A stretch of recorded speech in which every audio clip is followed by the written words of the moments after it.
Hello, dear viewers. Support me by subscribing to my channel and share my video if you like it. And also, make sure you comment your thoughts. Now let's start the video. Maelessa Ricker had taken the news of her husband's death well. It was to be expected, as she had only known Renfred Ricker marginally, and spent a grand total of 15 hours with the man once married. While she had been suitably saddened for the loss of her unborn child's father, Aelor knew it was far from the bitter mourning he himself had fallen into upon Alea's murder.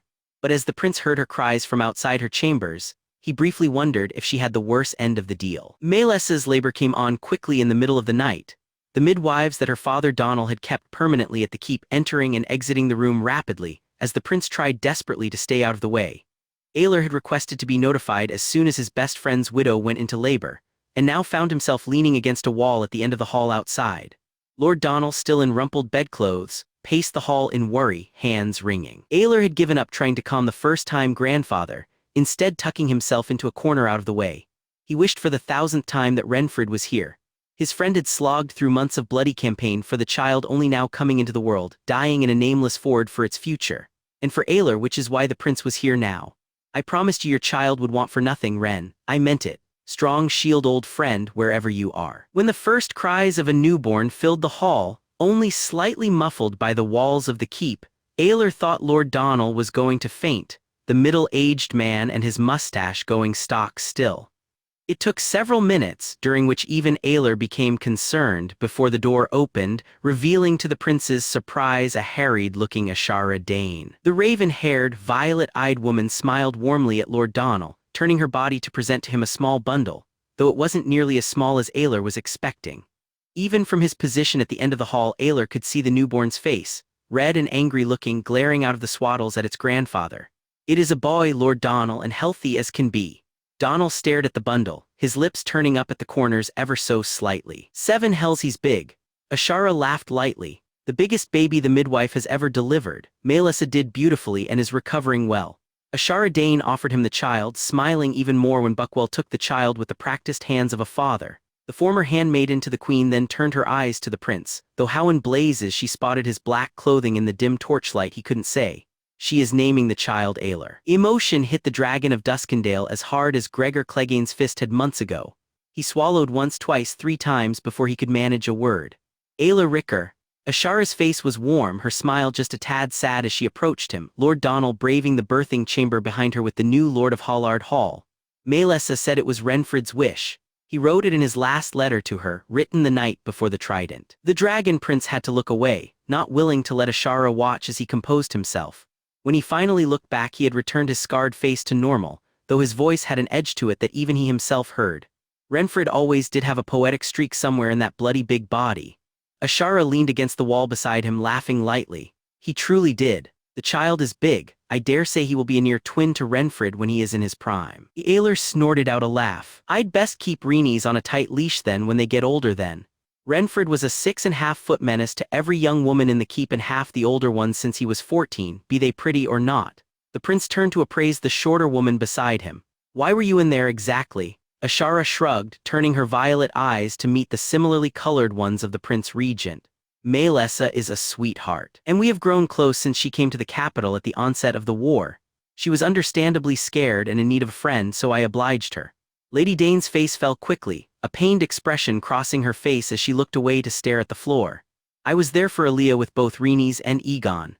A wave of raw pain tore back through the dragon of Duskendale, followed closely by the black hate that always accompanied it. He said nothing, clenching his jaw and staring sightlessly ahead, the face of his brother's wife flashing across his mind to turn those waves of pain and hate into a near storm.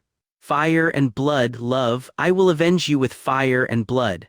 Ashara's soft voice cut through the maelstrom forming in his mind.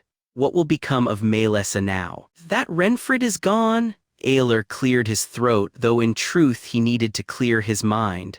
"I promised Ren I would care for them both, and I shall. The babe, Aelor.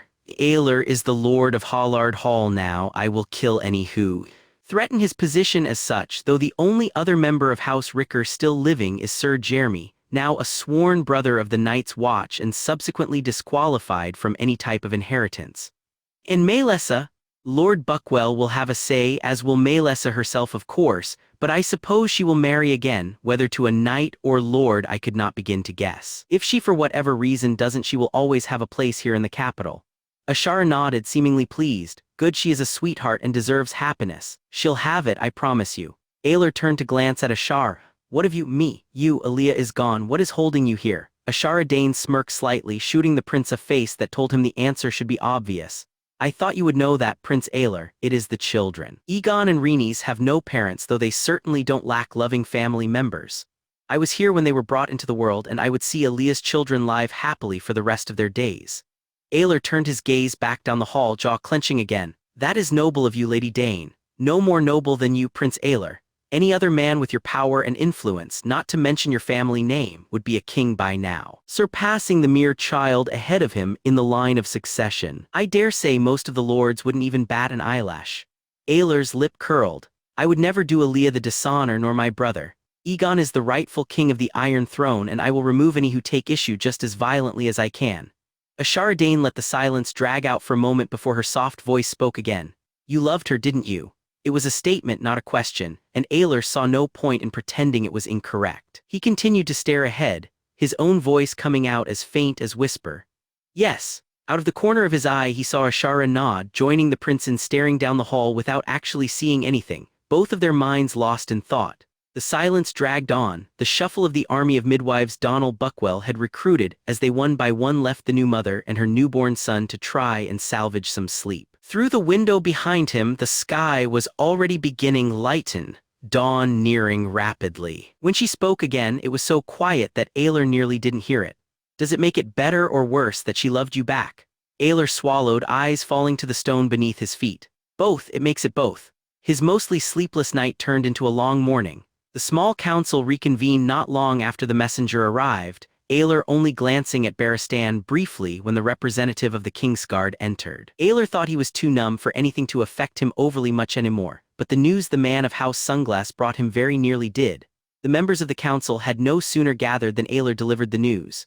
My mother is dead. A shocked silence held the chamber for a moment before Barristan spoke. Queen Rhaella. Aelor nodded shortly. The child came on the first night of the storm, a girl healthy and strong. My mother didn't live long after delivering her, but she lived long enough to name her Daenerys. Daenerys Stormborn, Varys said quietly. How is Prince Viserys? Aelor grimaced. He is apparently inconsolable. Prince Lewin has tried to care for him, but Viserys is reacting violently to any attempt at contact.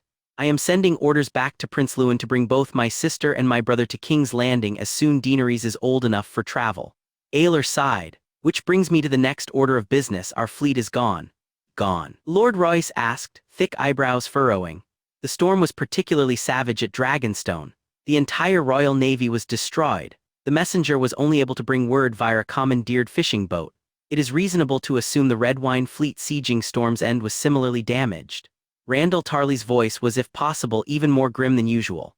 The fleet at Lannisport was most likely undamaged, meaning Lannister has superiority at sea. If the Red Wine fleet was similarly damaged, Lannister will have free reign. No, he won't. Aelor's voice held nothing but confidence, something that was decidedly lacking on the other councilmen's faces, barring Varys, who knew precisely what the Dragon of Duskendale was talking about. Royce didn't and voiced his confusion. Your Grace? Aelor nodded confidently. Trust me, my lords, Lannister does not have control of the sea. It has been taken care of. Our main order of business is rebuilding the Royal Navy for future use. He turned to Manderly. Lord Treasurer? Lord Wyman had a stack of parchment before him, his fat fingers ink-stained from consistent use of ink and quill over the last few days. We still have much work to do, my lords, but inquiries have been sent to the Iron Bank of Bravos concerning potential debts. The current vaults in the Treasury are still being inventoried, but I can begin arranging the delivery and hiring of necessary materials and craftsmen to the location of your choosing at once. Aelor nodded. We have the facilities here in King's Landing. Begin working out contracts on lumber and craftsmen. We will determine the number of ships to commission as soon as the war in the West is over. Wyman nodded. It will be done. Sir Barristan. Aelor said his former mentor's name with no small amount of ice in his tone. The knight of the Kingsguard met his eyes. Your Grace. Jaime Lannister's position as a member of the Kingsguard is obviously at an end. Whether he dies fighting the crown or is executed afterwards a mere side note. Compile a list of potential Kingsguard candidates while we are away on campaign. Aelor could see Barristan wanted to insist on coming, but the knight had the self-restraint to merely nod. It will be done. Varys took the opportunity to speak up. My birds tell me Lord Lefford has yet to call his banners, still seemingly unaware of what has occurred thanks to Sir Manfred. The flanking force should be able to reach the Golden Tooth long before they are ready. Aelor nodded. Excellent. The army will depart tomorrow, gentlemen. Lord Donald Buckwell will maintain regency of the city. This was a short meeting intended to inform you of my mother and the Navy's demise. Aelor stood. We will adjourn until the war in the West is won. Lord Royce spoke up again. Prince Aelor, if I may ask, the Lannister Navy will not be a concern for much longer, Lord Royce. Aelor smiled, a cold, angry thing. I promise you that. Tywin Lannister truly hated having his offers thrown back in his face. King Aerys the Mad had done it to him twice, when the Lion of the West offered his maiden daughter Cersei first to Rhaegar and then to Aelor, with the intention of his grandchildren sitting the Iron Throne one way or another. And now it seemed Quellen Greyjoy had done the same. Words could not describe the feeling Tywin had had when he'd learned the rebel lords had bent the knee to Aelor Targaryen mere days before he escaped the Black Cells. The Lion of Lannister still had 30,000 men in the Westerlands, having taken only his personal retinue and the retinues of several of his lords to King's Landing for the sake of speed. He'd intended on using those 30,000 to link up with Robert Baratheon's army and utterly annihilate the dynasty that had insulted the Lion so, killing every Targaryen man, woman, or child. It was why he'd sent the men after the boy Aegon and his sister after they'd killed the Mardell woman, who had had the misfortune of being at the wrong place at the wrong time. But even that feeling of anger paled in comparison to the one he had now.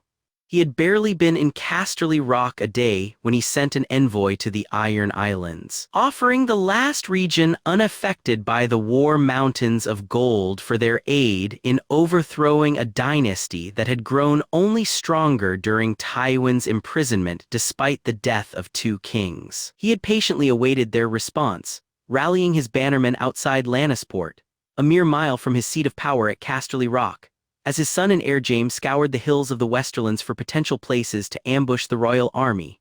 Now at last he had his answer. It came in the form of his burning fleet. The ships at Lannisport, over 30 galleys and several smaller craft, had been raided during the night, put to flame by the sleek longships of the Ironborn. Their raid had been quick and vicious, laying credence to the Ironmen scum's experience at pillaging. Not a single ship or her crew spared, burned to the watermark and sinking to the bottom of the port. It was particularly damning considering Tywin had, however briefly, had naval superiority. Reports from his spies in the capital, and he still had many, even with his puppet Pycelle reduced to a rotting head on a spike, had reported the Royal Navy and Red Wine Fleet had both been severely damaged by the massive storm that racked the eastern coast. While Tywin knew his best strategy was to fight defensively in the favorable terrain of the Westerlands, he had been tempted to board his ships and wreak havoc on the lands of the Targaryen loyalists. He'd hoped the Ironborn would assist him. Instead, they'd assisted the second son of Aerys. Tywin knew the Targaryen whelp had struck a deal first, a truth that irritated the Lion all the more. While their attack had been a surprise, they'd had no hope of carrying Lannisport. The city was too well defended by its curtain walls and highly trained city watch, and with Tywin's swelling armies camped in the flats outside her gates, they'd have been hurled back into the sea. Quellen Greyjoy seemed to know it too, and subsequently had settled for burning the fleet and pillaging the few locations outside the city before pulling back to his longships. The Reavers had vanished almost as soon as they arrived, doubtlessly sailing for other locations along the coast of the Westerlands. Already his coastal lords were restless, fear for the families they'd left relatively undefended a constant threat to the stability of his force. Tywin knew many harbored doubts of whether there was even a flicker of hope in this war, only the fear of his reprisal should they dither in their duty, something Tywin had made a point of instilling in his bannermen, keeping them in line. Matters were made only worse by the lack of response from Lord Leo Lefford of the Golden Tooth. None of his men, outriders, or retinue had made an appearance, and reports indicated they had yet to be raised. The Targaryen armies were on the move, having left King's Landing a month earlier or roundabout that time, but his scouts were not returning, being systematically picked off by the Targaryen outriders. In truth, they had backed the lion into a corner. It was time to show them that a predator was never more dangerous than when trapped. Tybalt, one of his countless Lannisport cousins, Tybalt Lannister bore all the normal Lannister features, from golden hair to attractive build. A supposedly pious man, though Tywin knew he had an utterly cruel streak, when he was about to use, he had taken particular offense to the Ironborn raid, considering the heathens and their fish god to be utter devils, the wrongs of the world made into flesh. The Lord Paramount of the Westerlands had told him the attack was all Aelor Targaryen's doing, and the one-dimensional mind of Tybalt had as expected developed a hatred for the second son of Aerys as a result. Tywin could work with hate. Sometimes it was nearly as good a motivator as fear. Nearly. My lord, the spikes do it. Tybalt Lannister smiled cruelly. At once, my lord. His cavalry covered a lot of ground in a short amount of time, and he soon found himself entering the foothills east of the Golden Tooth. Edmure Tully, a stocky boy of 12, wasn't proving near as useful a squire as Alaric had been, but the lad was learning, and Aelor supposed he couldn't ask for much more than that. The heir to the Riverlands was mainly here as a hostage after all, and Aelor knew he should be thankful for the lad's desire to be of help. Still, you'd think the lad would at least know how to properly rub down a horse. Aelor reprimanded Edmure gently, for the third night in a row showing the lad the correct way to rub down a stallion after a long ride before adjourning to his tent. Alaric had earned the knighthood Aelor gave him at the Trident, surviving when many much more experienced men had died despite his youth of 5 and 10. He'd saved Aelor when Baratheon's charge had unhorsed him, holding off men twice his age and experience while the Dragonlord regained his feet. As a knight, the lad was entitled to his own pavilion and squire, yet he still slept in the same corner of Aelor's tent as he had when he was a squire, sharing the space with the Tully boy. Alaric had proven near as loyal as Manfred Dark, the mean knight that Aelor knew was rather poorly suited to this particular venture. The squat man, despite his knighthood, hated horses with a passion, though in truth Manfred hated most things with a passion, so it shouldn't have been surprising, and rode like the boulder he was. As they lead the column through the Riverlands, Aelor was constantly buffeted by the big man's curses as he swore at his bloody stupid courser, the bloody stupid wet, the bloody stupid Lannisters, and any other bloody stupid thing the knight could think of to complain about. This was a duty much better suited for Barristan, but Aelor wasn't having that. Oberyn Martell was seated at the table in Aelor's tent, Ellaria Sand as always in his lap. The bastard of Uller had taken a motherly interest in both Aegon and Rhaenys, assisting Ashara with their care during their brief stay in the capital, but she had followed Oberyn back on campaign when the cavalry had ridden out. Aelor had gotten the notion that she followed Oberyn everywhere the Prince of Dorne went. And while their clear intimacy made the Dragonlord happy for his friend, it also tore at his heart. Another figure sat at the table near Alaric, methodically slicing off hunks of the salted pork before him with a dagger. Baelor Hightower, the heir to Oldtown, was commonly known as Brightsmile due to his attractive features. In his mid to late 20s, he also was no slouch with a sword, proving so at the Trident. He had been one of less than 100 men to survive from Aelor's front line, all of whom were with the cavalry now, slaying in single combat both the Vale Lord Widman and his heir among others. Those facts had led to a healthy dose of respect for the Reachman from Aelor, and the Hightower Knight had slowly been integrated into the command chain. The scouts, Aelor asked as he entered, armor clanking. Most knights forsook their heavy plate when battle wasn't nearing. The steel plates capable of pinching all sorts of areas a man didn't want pinched, but Aelor felt at home in his. The armor had nearly become a second skin, as familiar to him as the sword and dagger sheathed at his waist. Oberyn reached a hand out to Hightower, the very same man he had dubiously christened Breakwind when he and Aaliyah had visited Oldtown in search of potential betrothals. While the nickname had certainly ended any chance of Baelor being a suitor, Oberyn and the Hightower had developed an odd friendship, and Brightsmile sliced off a hunk of ham and handed it to the Dornishman. All of Oberyn's friendships are odd, I suppose. Hell, my friendship with Oberyn is odd. My outriders claim there is no sign of a force at the Golden Tooth, Oberyn said as he popped the salted pork into his mouth. The man hasn't even raised levies. Sir Manfred killed the raven to him, we know, but Lefford surely must know by now what is going on. Brightsmile offered another slice of the ham to Aelor as he took his own seat, the Dragon Prince waving it away and instead reaching for pitcher of wine. A war is certainly a hard thing to ignore, Aelor agreed. Do you suppose he intends to let us march through? Alaric had grown more vocal after his knighthood, at times even a bit cocky. But he was still a good lad at heart, and he had thrown his entire being into learning strategy. Aelor knew quite well he was a poor choice as a teacher, much better with a sword than with a formation, but the Prince Regent was trying to improve as well, learning as much if not more than Alaric did. Perhaps, Oberyn said, maybe all of Tywin Lannister's vassals aren't as afraid of him as everyone seems to believe. Bright Smile was methodically destroying the chunk of ham, prompting Aelor to wonder just how a man who ate as much as the heir to Oldtown could maintain his thin figure. Maybe they aren't all stupid. Any man who believes the Lannisters have a chance in this are fools, especially after the Greyjoys came through with their end of the bargain.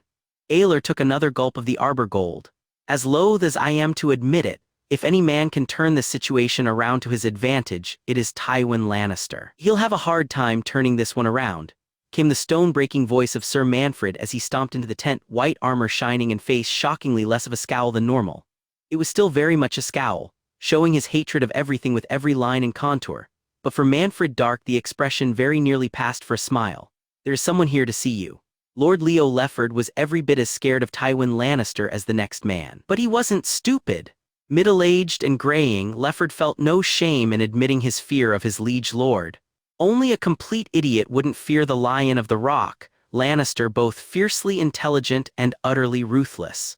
Leo had been there when they'd redirected the river to flood Castamere, knowing that every reign inside, man, woman, or child would die. Tywin Lannister's face, even in his youth, had shown no sense of remorse as the waters flooded the underground castle, only the clenched jaw sternness he had shown in all the years since. Leo's fear had begun then, and it had only grown in the decades after. But enough was enough. The Lord of the Golden Tooth was unsure why he hadn't received a raven, as the other lords of the Westerlands had seemed to, though he was willing to wager it was due to the men he was about to meet. But the fact remained that he had not, and by the time he had learned that the war had reached the Rock, reports had begun pouring and that a Targaryen host was nearing his lands from Riverrun.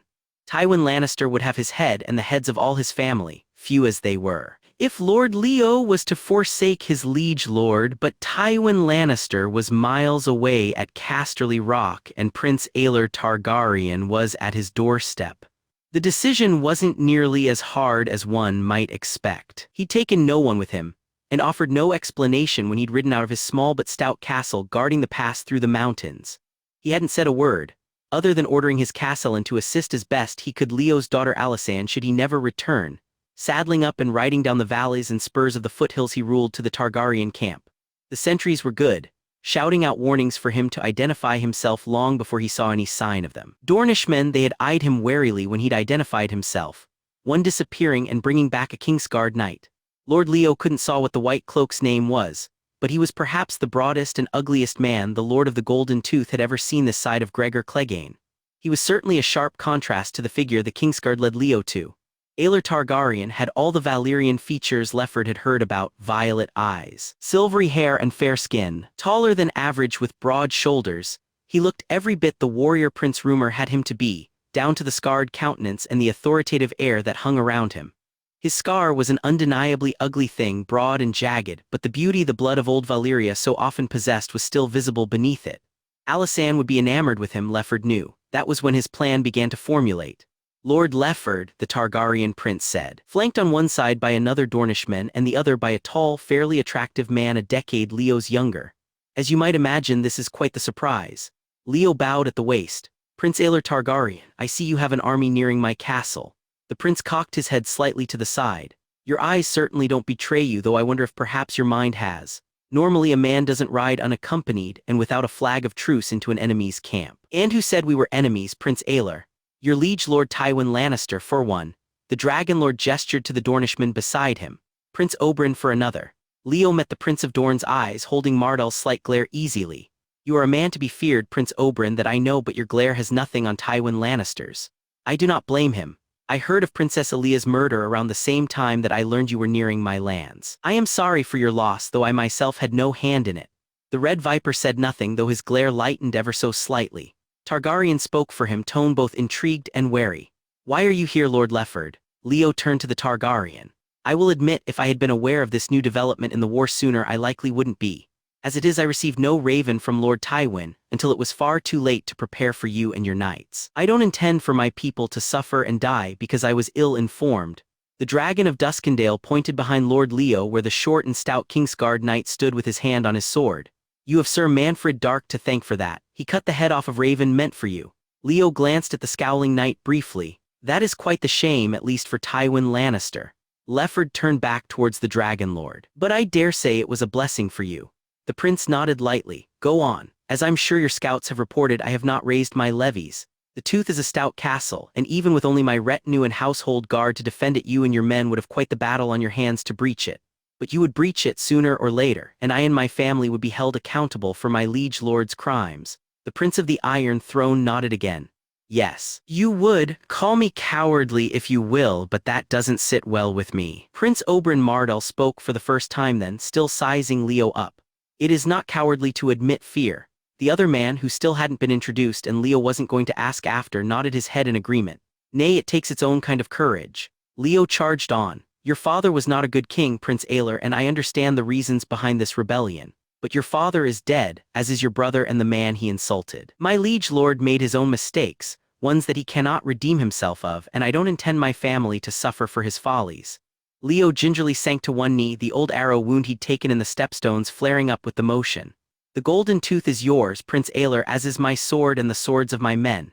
Aelor Targaryen nodded, gesturing for Lord Leo to rise. With a grunt the Lord of the Tooth did, cursing for the millionth time the Tyroshi who shot him. You are a smart man, Lord Lefford. Prince Oberyn's tone had lost its venom, turning curious. You would willingly disobey Tywin Lannister. I thought all you Westerlanders feared him.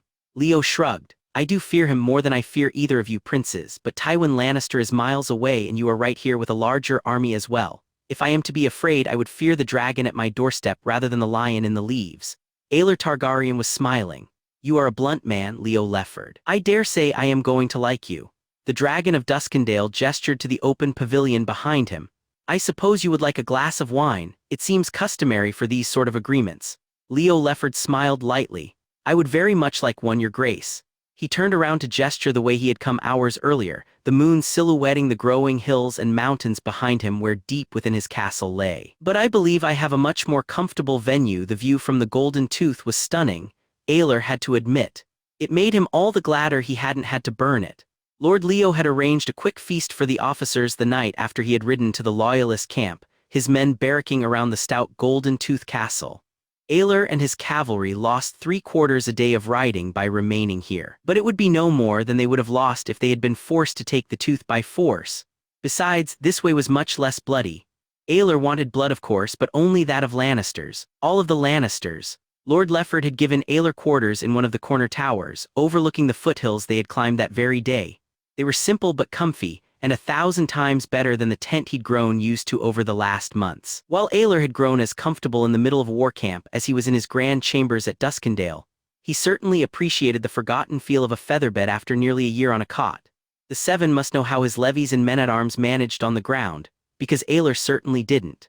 Always being offered the best sleeping arrangements was probably his favorite privilege as a prince, odd as that may be. Not that he was using the four-poster bed, however. It was closer to dawn than dusk, the feast below having been over for hours, but Aelor Targaryen sat awake on the simple balcony of his room, a chalice of barely touched wine in his hand. He didn't really understand it, this inability to sleep. Throughout the war, no matter who he killed that day or which of his friends died, he had never struggled to rest at night. When he cut down his first man years ago, the pig-looking outlaw of the Kingswood Brotherhood, he'd slept fine that night, even after having to heave his breakfast all over his boots. When he'd cut the throat of the squire in the Stormmounds, a lad barely old enough to shave the peach fuzz on his face, he'd gotten a full night of rest afterwards. Even after his brother the king, Renfrid, and damn near everyone else had died all around him at the Trident, his sleep hadn't been disturbed.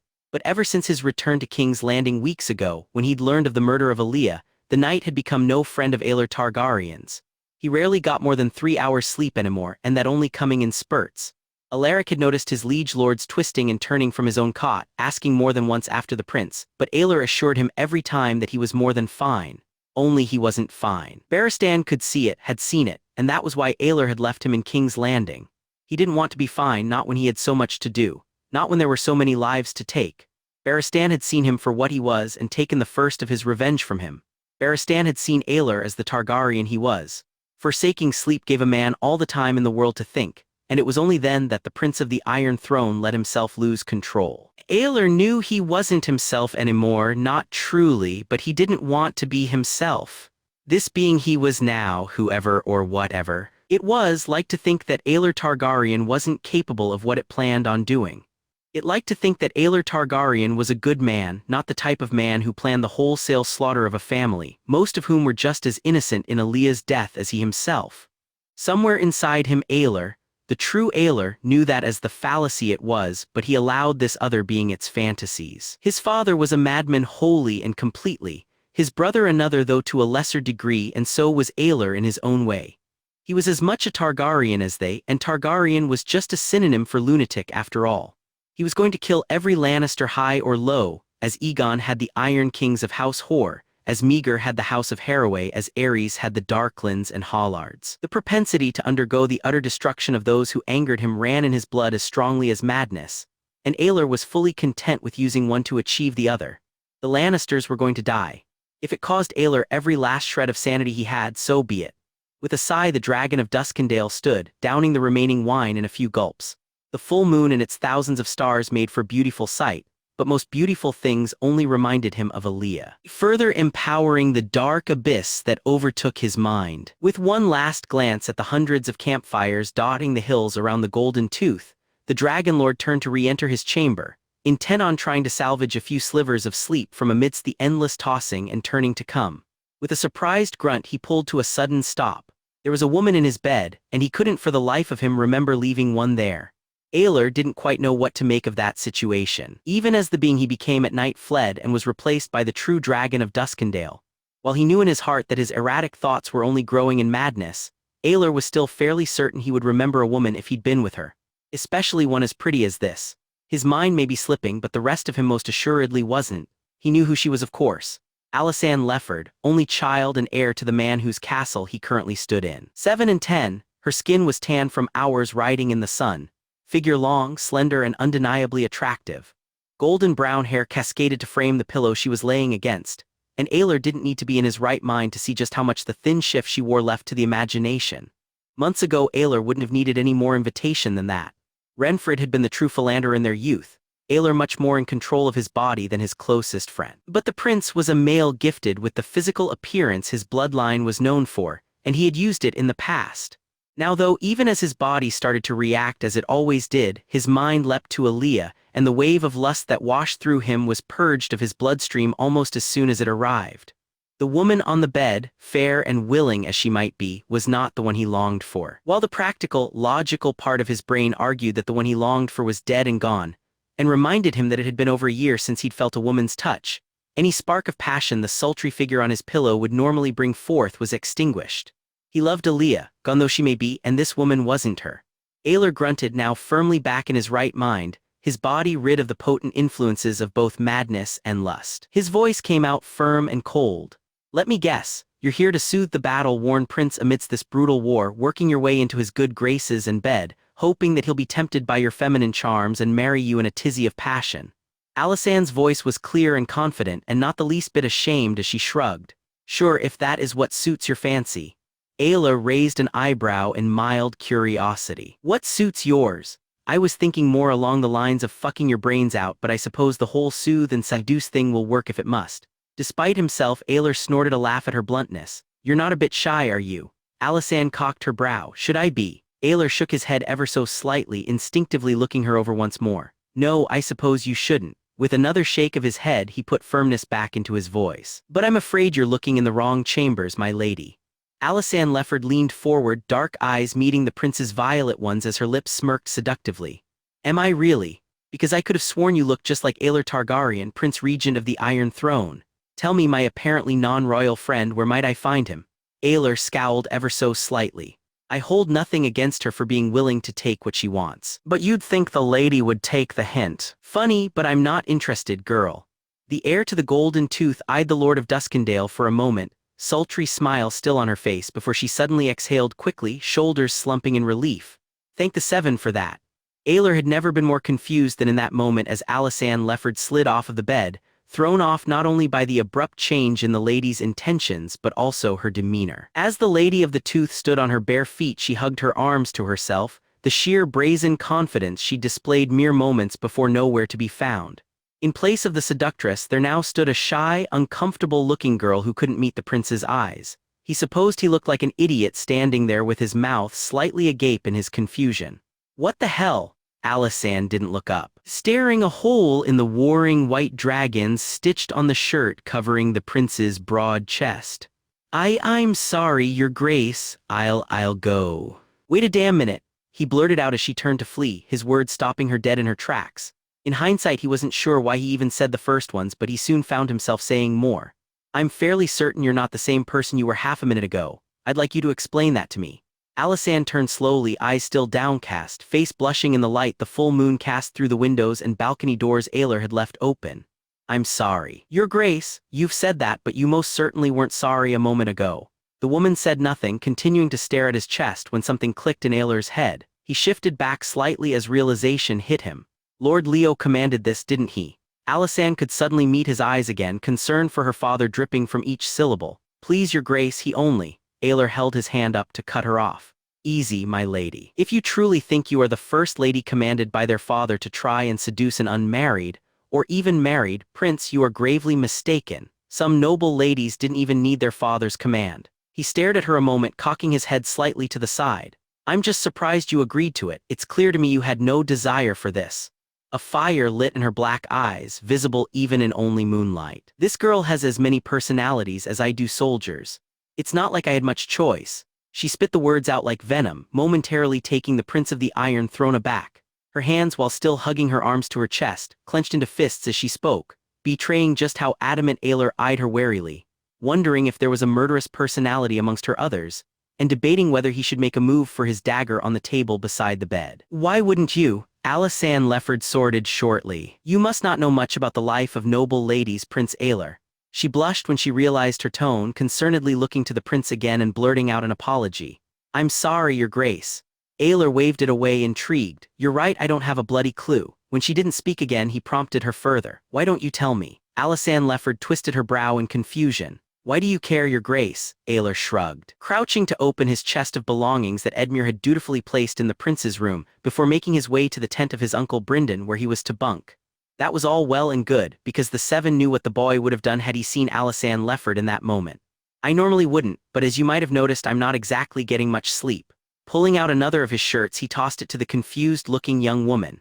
Good. At least I'm not the only one rattled by this encounter. He gestured for her to cover herself with it, something she hesitantly did. Your father is expecting you to be here for the night, and while I'm not interested in what he had in mind for us to be doing in that amount of time, I'd hate for you to suffer his wrath for failing in that regard. It took a few more minutes of prompting and nudging, but before too long Aelor Targaryen had a candle lit and a glass of wine in his hand. Alysanne Lefford seated across from him at the small table in the chambers. She was certainly her father's daughter, blunt in speech. And after he'd finally convinced her he wasn't going to execute her, uncaring for what offenses might be taken. A high-spirited woman, she complained bitterly of how her father hadn't allowed her to train with sword and shield, how she detested the fact that a woman was seen as inferior to a man, and most of all about how much she hated needlework. And she truly hated needlework. Alysanne Lefford could give Manfred Dark a few pointers on how to properly express revulsion. She did most of the talking, especially after she grew comfortable with the prince, allowing Aelor to sit back. Her conversation, as well as being interesting and entertaining, helped keep the other being that slipped into his mind at bay.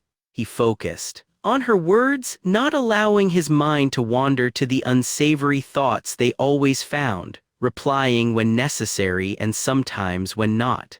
Time passed, unheeded by the Targaryen prince or his companion, so much so that the full moon disappeared to be replaced by the lightening of dawn. Aelor was actually doing the talking when he first noticed the signs that light was nearing, answering the 1000th question Lady Lefford had had about warrior. It looks as if dawn is near, my lady. I suppose I should escort you back to your chambers. We wouldn't want your honor to be questioned, even if your father is seemingly uncaring for it. What of your honor, Prince Aelor? She asked, the prince's shirt still draped over her smaller frame. Aelor laughed lightly. You need not worry, Lady Lefford, no one has any thoughts of my honor. I'm a Targaryen and such I'm expected to take what I want, honor be damned. Aelor snorted, I suppose they're right. It had been meant in jest, but Alysanne clearly hadn't taken it that way. The girl had proven sharp of wit and tongue, but also disturbingly perceptive of what the prince actually thought, not just what he was saying. Nonsense, you didn't take what you wanted a few hours ago, even though as a prince many would feel you almost entitled. That was an honorable action. Aelor waved her off, perhaps if one wishes to take it as such, but trust me, my lady, I've done too much to be a man of honor anymore. Alysanne's eyes bored into his own. Like what? Aelor shook his head with another snort. It took him a moment to realize she was serious. You don't want to get into this, my lady. Yes, I do. She didn't look away, clearly intent on an explanation. The prince was taken aback by her stubbornness, though he supposed he shouldn't be after their conversation during the night. All right, Aelor said slowly, violet eyes daring her to hold them as he spoke. She did. I've killed more men than I dare say you've met. I wanted a handmaiden of my brother's wife, so I took her. Eventually I wanted my brother's wife herself. And were it not for Tywin Lannister, I would have taken her too. His voice rose slightly as his eyes began to burn. I wanted Robert Baratheon's life, I took it. And now I want Tywin Lannister's and every other Lannister's, be they innocent or not. And all the knights of Westeros won't stop me from taking those too. Aelor abruptly stood. I have enjoyed our conversation, Lady Lefford. But don't think for a moment I am the honorable prince I'm sure your father talked me up to be. Alysanne said nothing as she stood, Aelor escorting her to the door. He opened it, checking the hall outside for any wandering eye of a servant who may give the pleasant if nosy young lady beside him trouble she didn't deserve, and stepped aside to allow her to exit. She turned in the midst of the doorway, young face looking up into the prince's sagely. One more thing, Prince Aelor. You said you weren't a man of honor, going on about all the things you wanted that you took. You forgot the one thing you didn't want, the one thing that proves you are not as bad a man as you think yourself to be. Alysanne Lefford gently prodded him in the chest, face deadly serious. You didn't want the crown, you didn't take it, even when you so easily could have. How many men, Targaryen or not, can say that? As his young friend left him standing in shocked silence in the door to his chambers, Aelor Targaryen couldn't help but think that Aaliyah would have liked her. The next morning, as Prince Aelor Targaryen rode out of the Golden Tooth at the head of the column, he had Leo Lefford ride beside him. You have a lovely daughter, Aelor said to him, looking over at the only bannerman to defy Tywin Lannister. Leo smiled smugly. Thank you, your grace. The smug smile disappeared with the dragon of Duskendale's next words. If you ever make her attempt something she so clearly doesn't want to do again, I'll kill you. The rest of the morning ride passed in silence. The Tower of Joy was an ill-suited name for the stack of stone that greeted Eddard Stark's eyes. A single round tower, it had been raised atop a point in the midst of the Red Mountains, a rather splendid view of the Prince's Pass and the deserts of Dorne. But all Eddard Stark saw as he and his companions, 40 men of both the North and the Reach, rode up the narrow mountain trail was his sister's face, wondering if it would be the same or an entirely different Lyanna to greet him, or if she'd even greet him at all, or if he even wanted her to. Aelor Targaryen had told him the truth that had changed everything. Brandon had ridden into King's Landing demanding vengeance for an abduction that hadn't been an abduction, eventually losing not only his life but the life of their father as well.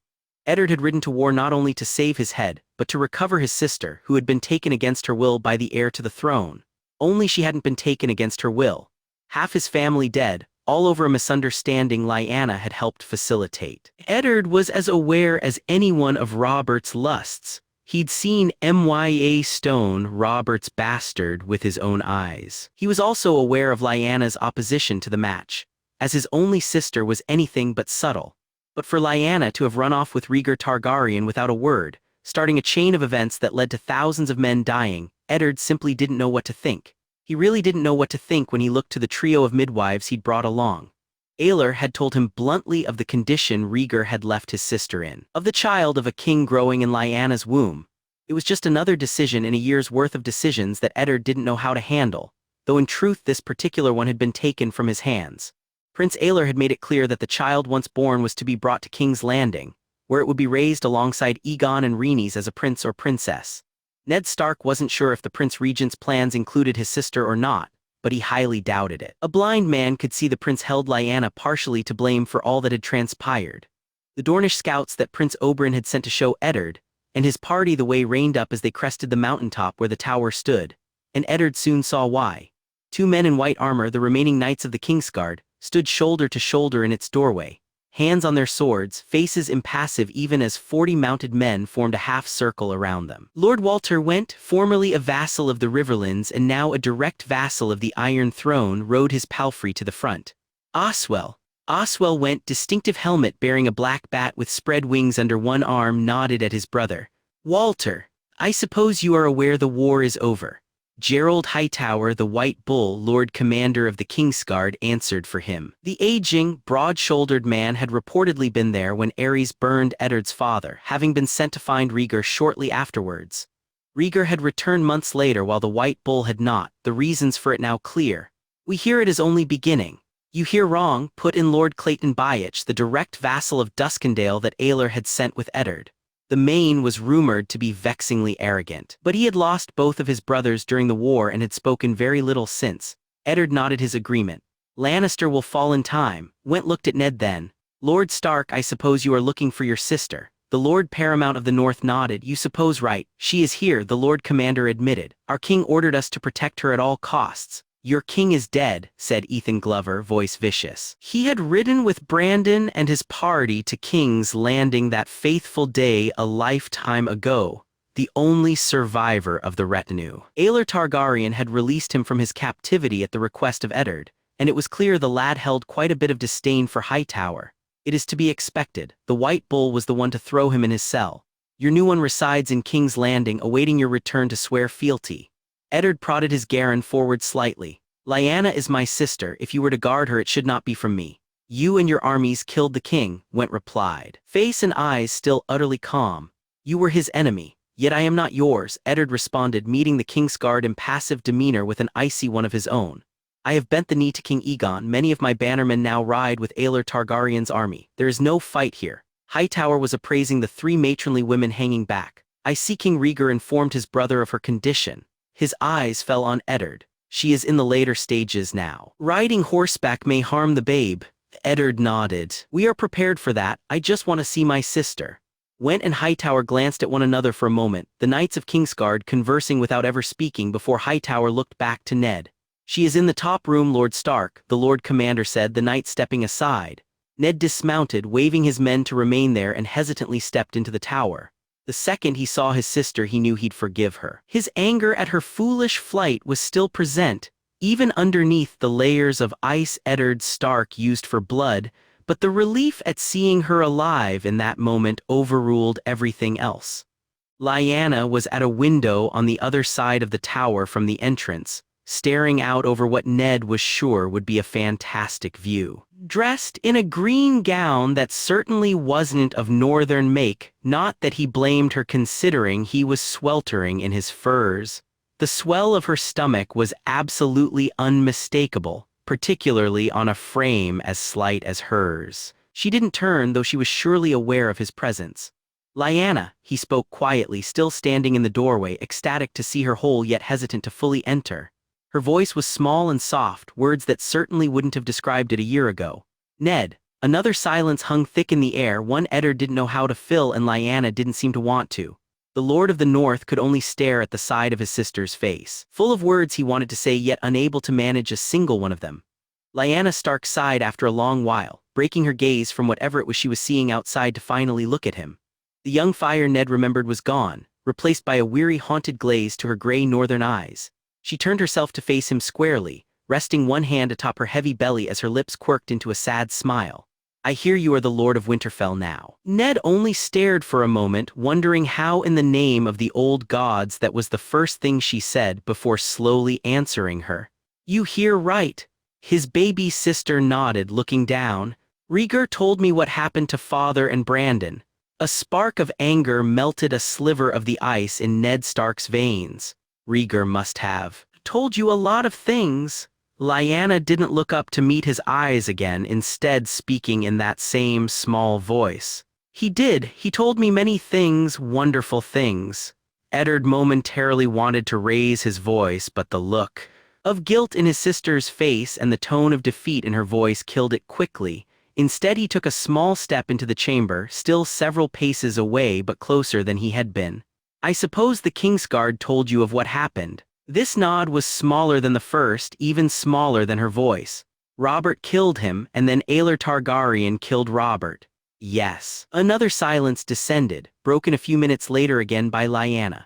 That is all well and good, I haven't a clue what to say. Is the war over? Eddard took another, almost imperceptible step towards her. No, the Prince Regent is in the Westerlands chasing Tywin Lannister after he murdered Alia Mardell. A flash of guilt, so potent it took Eddard aback, flashed across the she-wolf's face at the mention of the woman she had been meant to replace. Rhaegar told me Aelor loved her.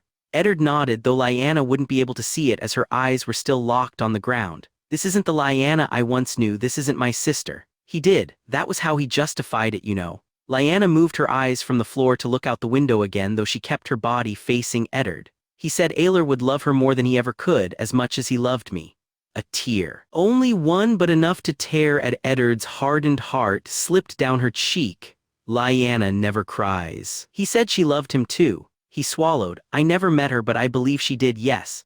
Eddard managed another 2 shuffled steps before she broke the next silence. Benjen, he is the Stark at Winterfell, you know as well as I there must always be one. Lyanna nodded lightly. I feared he had seen the battlefield as you have. He saw her swallow before she spoke again. Robert's brothers. Eddard knew it was a diversionary tactic. One meant to keep the conversation away from all that she had done, but he obliged her anyway.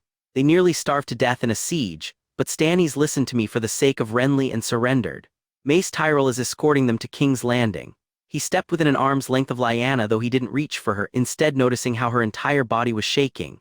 He spoke again to give her more time to compose herself. You likely have a niece or nephew by now. That statement finally drew her gaze back to her brother. I do, Eddard nodded. Catelyn Tully and I were married soon after the war started. She would have been due to the birthing chamber 2 weeks ago. Lyanna smiled, a quivering one but a genuine one as well. I'm so happy for you, Ned. The smile lessened. Will anything happen, I mean, since you surrendered, will there be? There were repercussions, Ned cut in gently. Or I should say there will be. Hostages to serve in the South, including my own child annually. But altogether more than we could have hoped for. Prince Aelor favored leniency. He knows the war was brought on by only a few men. Lyanna's voice broke, though she kept the unshed tears he could see from falling. And me. Eddard could say nothing, as her statement was true no matter how much it pained the both of them. Instead, the Lord of the North gently reached out to lay a hand on his sister's arm. It was as if a dam had burst, his usually strong and stubborn sister breaking into sobs that racked her body and Eddard's heart, her hands clutching at his woolen coat. Eddard did the only thing he knew to, taking his sobbing sister in his arms, paying careful mind to keep from applying pressure to her swollen belly. The Lord of the North wasn't good at expressing his feelings through words. No, that had always been Brandon's specialty, so he didn't try to. Eddard didn't reassure her with statements of her innocence that weren't true. He didn't tell her it was all over now, because it certainly wasn't, not with a royal bastard growing in her belly. All Eddard Stark did was hold his sister as she cried, her sobs shaking them both. It was all he knew to do, and though he didn't realize it, it was enough. Prince Aelor. The Northmen had those they called dreamwalkers, greenseers, wargs, and mystics. They were both honored and reviled. As a boy, the second son of Ares had often wondered what it was like to be one, to live in the eyes of another while maintaining one's own conscience. Whatever it was like, it sure as hell wasn't like this. He kept hearing his bloody name, which was particularly annoying since all he wanted was to sleep. Something kept shaking him as well, which just increased his annoyance. Mumbled voices, soft hands, and the sound of pen on parchment would occasionally infiltrate his blissful unconsciousness, and with each interruption he grew more and more angry, desperate to stay in this dream world. The real world held nothing but pain and bitterness anymore, while his dreams held her. He'd been 16 when he first saw her, stepping off the sleek Dornish ship at the docks of King's Landing, an orange-billowed dress waving in the wind. She was surrounded by dozens of other Dornish men, among them her savage-looking brother, but all Aelor had seen was her. She'd been the most beautiful thing he'd ever seen. He'd been fighting the Brotherhood with Barristan Selmy when Rhaenys had been born, though heavens knew he'd have preferred to be with her. Aelor knew as well as anyone how inappropriate it would have been, but even at a young age Aelor didn't much care for propriety. When he'd finally returned after the Brotherhood's fall, he'd been utterly in awe of the small, olive-skinned baby in her arms, never feeling a stronger sense of joy than when he'd first held the babe. Even as his brother pulled her mother into an embrace, Aelor had been there for Aegon. None of them knew it, of course, that daft code of what was appropriate and inappropriate keeping him from the birthing chamber itself, but he'd been there. He'd waited from her first cries to Aegon's mere feet away in the hidden corridors of the Red Keep, a wall of stone between them. He'd felt terror unlike any other when he'd heard the Meisters and midwives frantically working to stop her bleeding after the Now King had been born, and relief of equal potency when they finally had. He had very nearly decided to knock the wall down, though the Seven knew he'd have been useless even if he'd been in there. In hindsight, Aelor wondered just how he'd remained oblivious to the fact that he was hopelessly in love with her for so long. He was certainly and painfully aware of it now. Prince Aelor. This voice was louder and combined with the hand firmly shaking his shoulder chased away the fuzzy nowhere of unconsciousness, and with it fled Aaliyah. Aelor Targaryen blinked his eyes against the sudden light, a sudden pain in the back of his head making him squint and curse in pain. "So you're finally awake," spoke the smooth tones of who could only be Oberyn Martell. Aelor squinted his eyes, the disorientation slowly wearing off. As his vision cleared, he realized he was in a tent laid out on a cot, presumably his. Ellaria Sand leaned back, sharp eyes watching his movements. "It is about time you woke." With a pained groan, Aelor slowly sat up, hand going to the point of pain on the back of his scalp, realizing that his head was bandaged. Ellaria placed a precautionary hand on his chest, steadying him as a wave of dizziness overtook him for a moment. The Red Viper of Dorne leaned forward from his slouching position in a chair. "I'd be careful, Targaryen, you have quite the knot on the back of your silver head." Aelor grunted as he felt around the sizable knot, absently patting Ellaria's arm with his other hand to thank her for her assistance. "What the hell happened?" Oberyn's tone became much more vicious. "Tywin Lannister happened." Alaric Langward's voice came from the other side of Aelor's tent. The Prince Regent looked to see the young knight stretched out on his own cot, his right leg a bloody mess of red bandages both below and above the knee. "Spikes, your grace, pits of them at the foot of the hills leading out of the mountains of the Golden Tooth." Oberyn's voice dripped with his distaste. "The bastards threw bridges of woven branches over them, heavy enough to support a man but not a 2,000-pound warhorse with a knight atop it. They covered the bridges with rocks and soil, and we were moving too fast towards their flank to notice the odd look of the ground before it was too late." Aelor cursed mightily, rage at the Lannisters making his blood boil and his head ache. He remembered it now, the memories flashing back to him in a rush.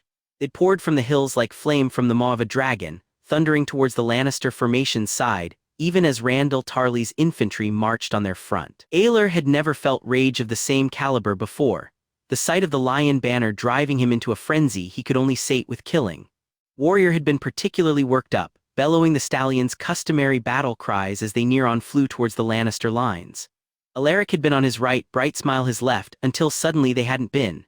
He supposed it was sheer luck or the work of the Seven that Warrior avoided the first of the traps. Though he highly doubted it was the latter, what with the genocide he planned nightly.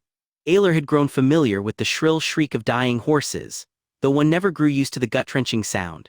Even so, the cacophony of bellows and animal screams as coursers and destriers fell, their unprotected bellies impaled on spikes of iron and fire-hardened wood, was scarring, and the Dragon Lord knew he'd never forget its terrible sound for the rest of his life. However long or short it may be. The horrific scene had been compounded as the second lines of knights, unable to slow their mounts in time, fell into the same traps, crushing those underneath and driving the poor men and mounts of the first line further onto the spikes.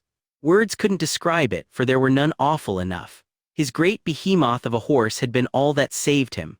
Warrior was smarter than most men, the prince knew, bringing his massive frame to a stop inches before he stomped headlong onto another trap, rearing up. While that had saved them both from crashing headlong onto near certain death, Aelor had been completely unprepared for it, vaulting off of the stallion's back upside down. It had all went black then.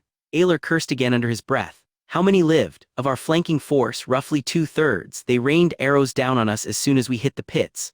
Alaric grunted. "Suffice it to say our attack stalled." Aelor glanced at his former squire's leg. "How bad is it?" The Langward knight's voice turned somewhat bitter, taking the prince aback. He'd never heard anything approaching anger in Alaric's voice before. Two spikes drove through the flesh, it twisted oddly and broke. Ellaria spoke for the first time, ignoring Aelor's attempt to wave her away and dabbing at his forehead with a wet cloth. "We don't know if it will heal properly or not, but there is always a chance, Alaric." She turned to stare at him, seeming a lifetime older than him even though in truth there was only a couple of years between the two. "Do not lose hope." Alaric looked to the ground, jaw set, though he nodded. "Yes, my lady." Aelor cursed himself for a fool. I should have known there would be a trap. A sudden thought occurred to him, bringing his blood back to a boil instantly. "Did Lefford—" "No," Prince Oberyn cut him off with a shake of his head. I had the same thought, but Lord Leo knew nothing. His stallion ran into a pit as well, though the other knights and horses below him let him escape with only a few bruises and a blow to the head similar to yours. Aelor looked out the flap of his tent, seeing Casterly Rock, the fortress literally carved inside a small mountain in the distance. What is our situation? Oberyn stood, pouring 2 chalices of wine and handing one to both Aelor and Alaric before retrieving another 2 for himself and Elaria. Bright smile. The Prince of Dorne said as he worked, is crippled. One leg was crushed by another knight's courser after his own mount was spiked. They had to amputate it at the knee, and there is still a chance he might not pull through. The Kingsguard knight is alive and well, his inabilities to properly ride making his courser pull up well before the pits. He braved the volleys of arrows to carry you back to safety, your grace, Alaric put in. He then came back for me, pulling a dead knight off of me as easy as moving a saddle before lifting me off of the spikes. The freshly wounded boy looked down. I didn't think he even liked me. Manfred doesn't like anyone, not even me, Aelor told his young friend, but somewhere beneath the layers of hate and violence is a good man. Tarly and the Northmen saved the day, Oberyn continued on undeterred. Your chief general committed his reserves to cover our own men while the wolves broke their left with a savage charge. Some big fellow, half a giant with a voice like a war horn, led them. John Umber, Alaric filled in for the Prince of Dorne. In any case, Lannister was more than prepared for us. He used his own reserves to cover their retreat. Tywin, his best men, and most of his lords seem to have pulled back to Casterly Rock, while the rest made it into Lannisport and managed to close the gates, dealing a heavy toll with archers from their walls before Tarly called off the attacks. Their casualties were overall light. Aelor nodded, blood nearly singing with the need to cut Lannister throats. Did warrior survive? The Red Viper snorted. Of course he did. It would take more than a few spikes and Tywin Lannister to kill that horse. Your Tully squire is caring for him at this very moment, and is still quite vexed you didn't allow him to join the charge. Oberyn looked Aelor in the eyes intently. I'll gladly pay any price you want to breed that stallion to a sand steed mare. The foal will either be utterly useless or utterly unstoppable. Aelor grunted, taking a sip of his own wine, head throbbing. We'll negotiate later. And you'll regret offering any price I want. Are siege weapons being built? Oberyn nodded, taking a gulp of his own, Elaria finally finishing fussing over Aelor and Alaric and returning to her normal position in Oberyn's lap. Yes, catapults, trebuchets, and siege towers. Tarly has sent messengers to the Ironborn with orders to blockade Casterly Rock and the Lannisport docks, though they have already sunk every galley once moored there. Aelor nodded again. Our special gift, currently in Oxcross. Heading this way come nightfall. They'll be here long before we have the capacity to implement them. The Prince of the Iron Throne hadn't taken his eyes off of Casterly Rock. Excellent. I want outriders to check every crevasse surrounding the rock. There is bound to be a few unknown tunnels for just such an occasion. Patrols, randomized, and often so the Lannisters have a limited chance of sneaking through. We'll handle Lannisport first and then focus on the rock. Aelor began to move to get off of the cot, but Elaria Sand was instantly shoving him back down. No, you need to remain abed for a while longer. Oberyn stood. I will bring Tarly and the ugly white cloak back with me as well as a few other advisors. We must be cautious as much as I detest the sheer thought. A lion is never more deadly than when cornered. Oberyn turned to exit the tent, throwing one more comment over his shoulder as he moved like a panther out into the maze of tents and bodies. He certainly proved it today. Quelyn Greyjoy didn't seem to think like most Ironborn, but he certainly looked the part. The Lord Paramount of the Iron Islands stood 6.5 feet tall, shoulders broad as a bull. Closer to 60 than 50, the effects of age and a life of hard activity were beginning to show in his gray hair and weathered face. But his frame still obviously held great strength. He came ashore half a mile away from Lannisport, where 2/3 of his fleet had returned from Reaving the West to blockade the port. The remaining ships were doing the same where the mountain of Casterly Rock met the water of the Sunset Sea, on the 3 great caverns the Lannisters used as a small private dock. 20 men accompanied him, armed with spears, axes, and looks of disdain. Aelor had ridden to meet him, leaving the mass production of siege weapons and war councils for the first time in a week.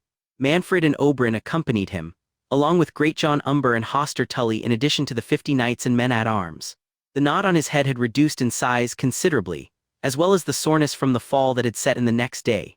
Randall Tarly and Jon Arryn were overseeing both the siege of Lannisport and the Rock in his stead. Lord Greyjoy, Aelor greeted. Striding forward to extend a hand, the Lord of the Iron Islands extended his own, the 2 brawny men shaking hands firmly.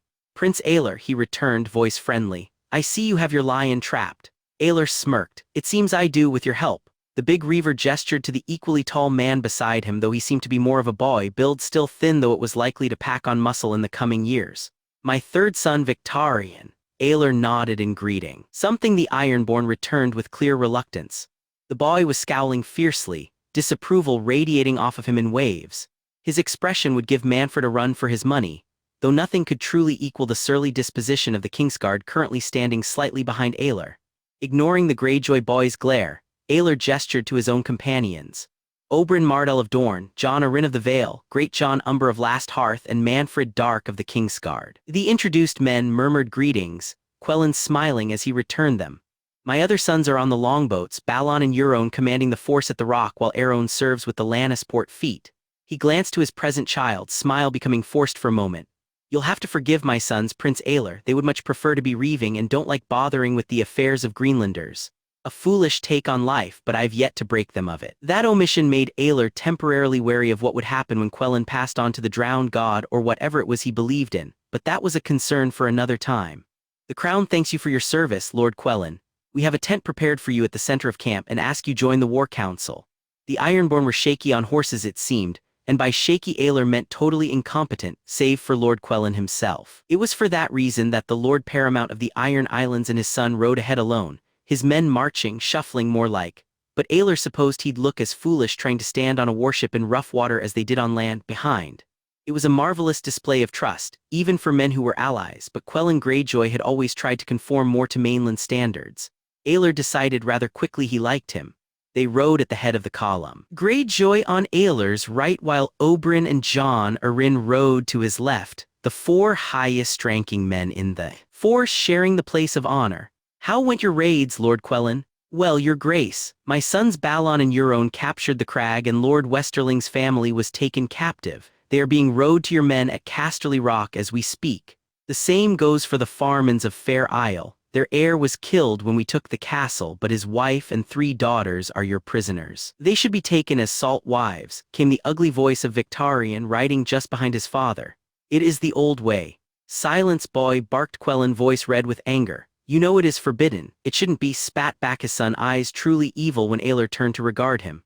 Enough, Quellin had twisted in his saddle as well. Return to our men. If you cannot keep your tongue silent as it should be, you can wag it all you want to them. Man and son glared at one another for a long moment before Victarion dutifully turned his horse out of the line, galloping back towards the walking Ironborn, bouncing in his saddle like a squire. I apologize, your grace, Quellin Greyjoy said, still glaring after his son. I've tried to implement more of the mainland ways into the islands during my time, but it has been met with skepticism, to put it mildly. Prince Oberyn shook his head. We were all fiery-tempered young men once, Lord Kraken. The Dornishman nudged Aelor lightly. This one still is. Aelor grunted at the Red Viper's comment but ignored it. You may keep plundered loot as per our agreement, though I hope we were clear on it being forbidden again once the war is over. Aelor knew that while it was unsaid, innocent villages were being pillaged as wholly as Lannister bannermen. Women were being carried off as salt wives contrary to Greyjoy's commands. Lord Quellin must know it too. But there was little he could do to prevent it, and would spend the rest of their days in captivity, all because Tywin Lannister had killed Aelia, and because Aelor Targaryen had unleashed the Ironborn hounds in response. The sane, true part of him wanted to curse himself for a heartless butcher, but the other part, the part he embraced when he thought of all he intended to do to Lannister and his kin, reasoned that they were Lannister smallfolk, and thusly separated from the others. It was heartless and brutal, the Dragon of Duskendale knew, but those were the very things he had become. Quellin had nodded in response, blissfully unaware of the inner war Aelor Targaryen fought constantly. I understand you perfectly, Prince Aelor. My men will return home as soon as the rock falls, while I will sail to King's Landing to swear fealty to King Aegon, and assume your place as master of ships. Greyjoy laughed at that, a hearty, genuine sound. Ah yes. And that, he turned to look once more behind him, face still smiling from laughter but voice deadly serious. Perhaps I should leave my sons behind though. He offered Lannisport parley only for the sake of Alya's memory, not because of any goodness on his part. The defenders of the walled city took hours to respond, doubtless wary of a trap, but eventually the gates opened and a part of 10 rode out. All bore the banners of House Lannister. The Golden Lion and Crimson Field, infuriating Aelor to even glance at. They met halfway between the city and the siege lines, both parties visibly wary of treachery. The guards watching not only the men they were meeting for blades, but also the city or lines for arrows. The leader of the Lannisport party was clearly a Lannister, one of the seemingly countless green-eyed blonde-haired cunts the city was named after. Middle-aged and short, the envoy was smiling even as both parties reined their horses to a halt. "Ah, Targaryen. Come to surrender, have you?" Aelor was in no mood for games, diverting nearly all of his energy to keeping himself from ripping the smiling face off of his skull. "Who the hell are you?" The man half bowed from the saddle, smile never leaving. "Tybalt Lannister of the Lannisport Lannisters at your service, my fellows." He sat up straight, smile turning cruel. "You led your intended flanking force, yes, I hope you enjoyed my gift. Spikes can be such unpleasant things. And horses make such terrible noises when they die." Oberyn's hand shot out to grasp Aelor's arm in caution, something the prince was appreciative of considering it had begun to reach for the sword on his side, the Lannister guards tensing in response. "Men make much the same sounds when they die slowly, Lannister." The Red Viper responded, showing unusual level-headedness even though his voice was pure venom. "I intend to show you and all of your family that fact." Tybalt's smile had never left, instead growing larger. "Cute. Dornishman, but that would require you breaching the walls behind you, something you will find very difficult to accomplish, even with your rapist heathens in the sea and those catapults you have been building." "I don't want to breach those walls, vermin, I want to burn them." Aelor didn't say that, of course, it was best to keep that a surprise. "I don't have to breach your walls," the Hand of the King said instead. "I just have to stop you from leaving them." Tybalt laughed at that. "An unusually unpleasant sound. You're looking at Lannisport, Dragonspawn. Merchants by the thousands stop there, and while I'm sure your drowned godfools will stop more from doing the same, we Lannisters have stored plenty. My men and I can last far longer than your own will wish to remain." Aelor gestured towards the defenses in question, voice ice. "There are tens of thousands of people trapped in there with your soldiers, though most of which aren't warriors. Women, children, the elderly. All of them are mouths to feed, thousands of hungry stomachs that offer you nothing in return." Tybalt wasn't swayed. "All of them are loyal to our cause." That was utter shit and they all knew it, but the gleam in the Lannisters' eyes told Aelor the man had no intention of surrendering. Tybalt's mind set long before the Dragon Lord had even offered it to him. That suited the dragon of Duskendale just fine. He hadn't been going to offer the Lannisters a chance to surrender, wanting their blood not their apologies, but they hadn't known that. Neither did Oberyn or the other royalist around him. Surprise was going to abound. "Expel them from your city, they will be given free passage." Aelor felt Oberyn dart his head to stare at him in confusion, and emotion displayed plainly on Tybalt Lannister's face. "What?" Aelor kept his violet eyes focused on the Lannister green ones. "The women, children and elderly, let them leave." Tybalt leaned back, face becoming enraged. "So you can use them as hostages to hold against my men and me? You insult me, Targaryen." Aelor clenched his teeth for a moment before replying. "They will not be hostages, and the only thing I intend to do you is kill you, Lannister." The prince sat up straighter in warrior's saddle. "I am not my father." "I am, actually, in more ways than one, but what is a white lie or two when it comes to murder and warfare? I don't want to make war on women and children. Evacuate the city. Let all of those useless mouths leave." Oberyn started to speak, but Aelor cut him off. "Only the elderly, the women and the children, mind you. Any man who looks like a soldier will be beheaded. Anybody with a weapon, no matter their age or sex, will be gutted. They can depart from dawn to dusk, but anyone who exits that city at night will be killed. They will bring no wagons, no jewelry, no family heirlooms. They will only bring the clothes on their backs. They will have nothing, but they will live." Tybalt stared incredulously for a moment before laughing again. "By the Seven, you're serious. You Targaryens truly are mad, aren't you? You would willingly allow a city under siege to boot out thousands of unneeded bodies, prolonging the siege by months or years. It is a miracle you inbred devils lasted 300 years, a true miracle." Aelor's let fire seep into his eyes even as he kept his tone even. "I am allowing you to boot out thousands of unneeded bodies, so I won't have their blood on my hands when I tear Lannisport and everything inside it apart." Tybalt's laugh stopped at the sheer hate in Aelor's words, even as the prince continued on. "In 4 days I am going to attack that city. In 4 days I am going to take it and kill every living thing inside. Every man, every horse, every dog, everything right down to the fucking termites in the wood. Everything that breathes is going to have its throat slit, whether it fights back or begs for mercy." Aelor had the full attention of Lannister and everyone else now. "I am going to tear down every house, every fountain, and every scrap of wood and stack of stone. By the time I am done, Lannisport is going to be nothing more than a pile of debris and rotting Lannister corpses." The Dragon of Duskendale relaxed slightly, letting some of the tension that had built in his spine ease away. "I would prefer to avoid having the blood of innocent small folk on my hands, Tybalt Lannister, but they will not stop me. If you do not allow the innocents to leave, I will still attack. I will still take your walls and then your lives. I will still end every life, from the staunchest soldier to the oldest crone. Mother, brother, son, daughter, I will not discriminate. They will die together or alone, one by one or all at once. Each and every soul will lose their lives by blade or fire or sheer terror. I give not a whit. Lannister blood, guilty and innocent alike, will turn the sunset sea red. And your bodies will feed the sea lions for weeks. Aelor glared into the horror-struck faces of the Lannisters, letting all of his hate fuel the abhorrence in his tone. There will be no surrender and no mercy, not for you, but you can still save your families. You have 4 days to send them out of the city where my men will direct them. 4 days to keep the blood of the innocent off of your own hands, because if you don't evacuate them, their deaths will be as much your fault as my own.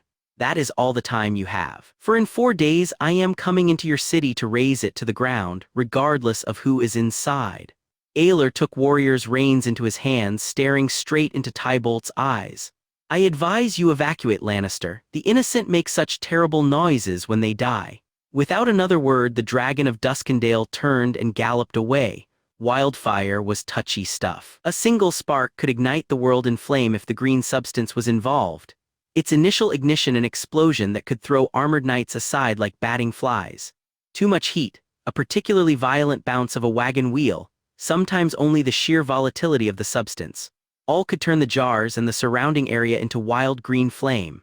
Transporting the thousands of jars from King's Landing to Lannisport had been a tedious thing, and highly discouraged by the members of the Alchemists Guild that Jaime Lannister had left alive. Aelor Targaryen had ordered it done anyway, for the lion had bitten the dragon's tail and would burn for it.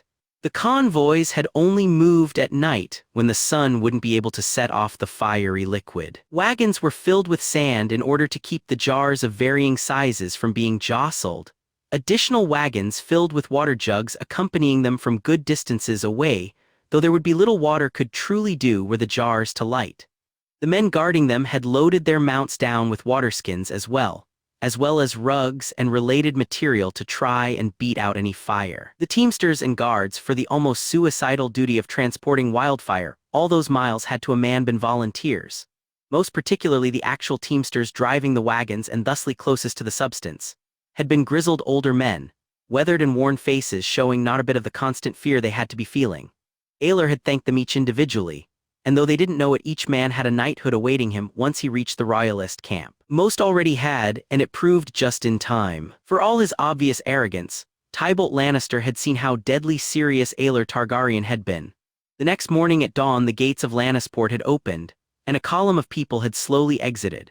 The poorest inhabitants of the Lannisport slums to the wealthiest merchants of the city walked together out of the doomed city, carrying nothing but their children, the clothes on their backs, the only materialistic possessions they had left in this world. Aelor had ordered a gauntlet of his soldiers, all armed and ready for any deception, to line the sides of the Gold Road, and the fleeing innocents took it, old men glaring harshly at the soldiers while children in turn stared in fascination.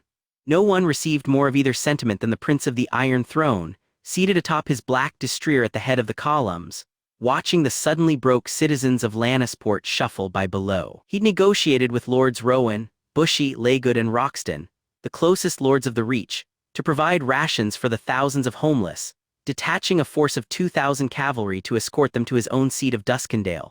Finding homes, food and occupations for them would be almost as challenging as storming the Rock would be, and none knew it better than Aelor, but Aelia would have wanted this.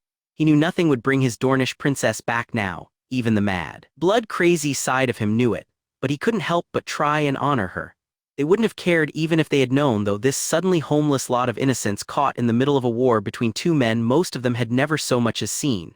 To them, Aelor was the man who had driven from their homes, even if it had been Lannisters, to actually do the deed, not the man who had in actuality just saved their lives. He could feel the hatred emanating off of them in waves, but there was no attack, no shouted curses, no nothing. Peasant and Dragonlord merely regarded one another as the former shuffled by, neither caring a whit for the other's thoughts. For 4 days from dawn to dusk they evacuated. Each man, woman and child checked for weapons before they followed the thousands of others down the beaten road. Even as this mass migration took place, thousands of royalist soldiers worked. Aelor had close to 60,000 men on the ground, most of whom had no experience in carpentry or the construction of siege weapons, but each of them, well, most of them barring a few men who had been maimed, had 2 hands and strong backs. Many hands made light work, and under the guidance of the craftsmen brought in to build the weapons of warfare, the royalists soon had all the catapults Aelor Targaryen needed. They'd foregone the building of rams or siege towers, neither of which factored into the Dragon of Duskendale's plans. If the Lannisters in either the Rock or Lannisport found it odd that the weapons were only being built around the latter, they were forced to scratch their heads in wonder. Until the day of the promised assault, when they learned why. Tybolt Lannister watched from the guardhouse over Lannisport's main gates as the night turned into dawn, readying his men for the fight to come. The demon that was Aelor Targaryen had kept his word, at least as far as Tybolt could see. The citizens of Lannisport had been left unmolested, each checked for any hidden weapons or valuables before they shuffled away and out of sight, a long line of mouths to feed that was no longer Tybolt's problem.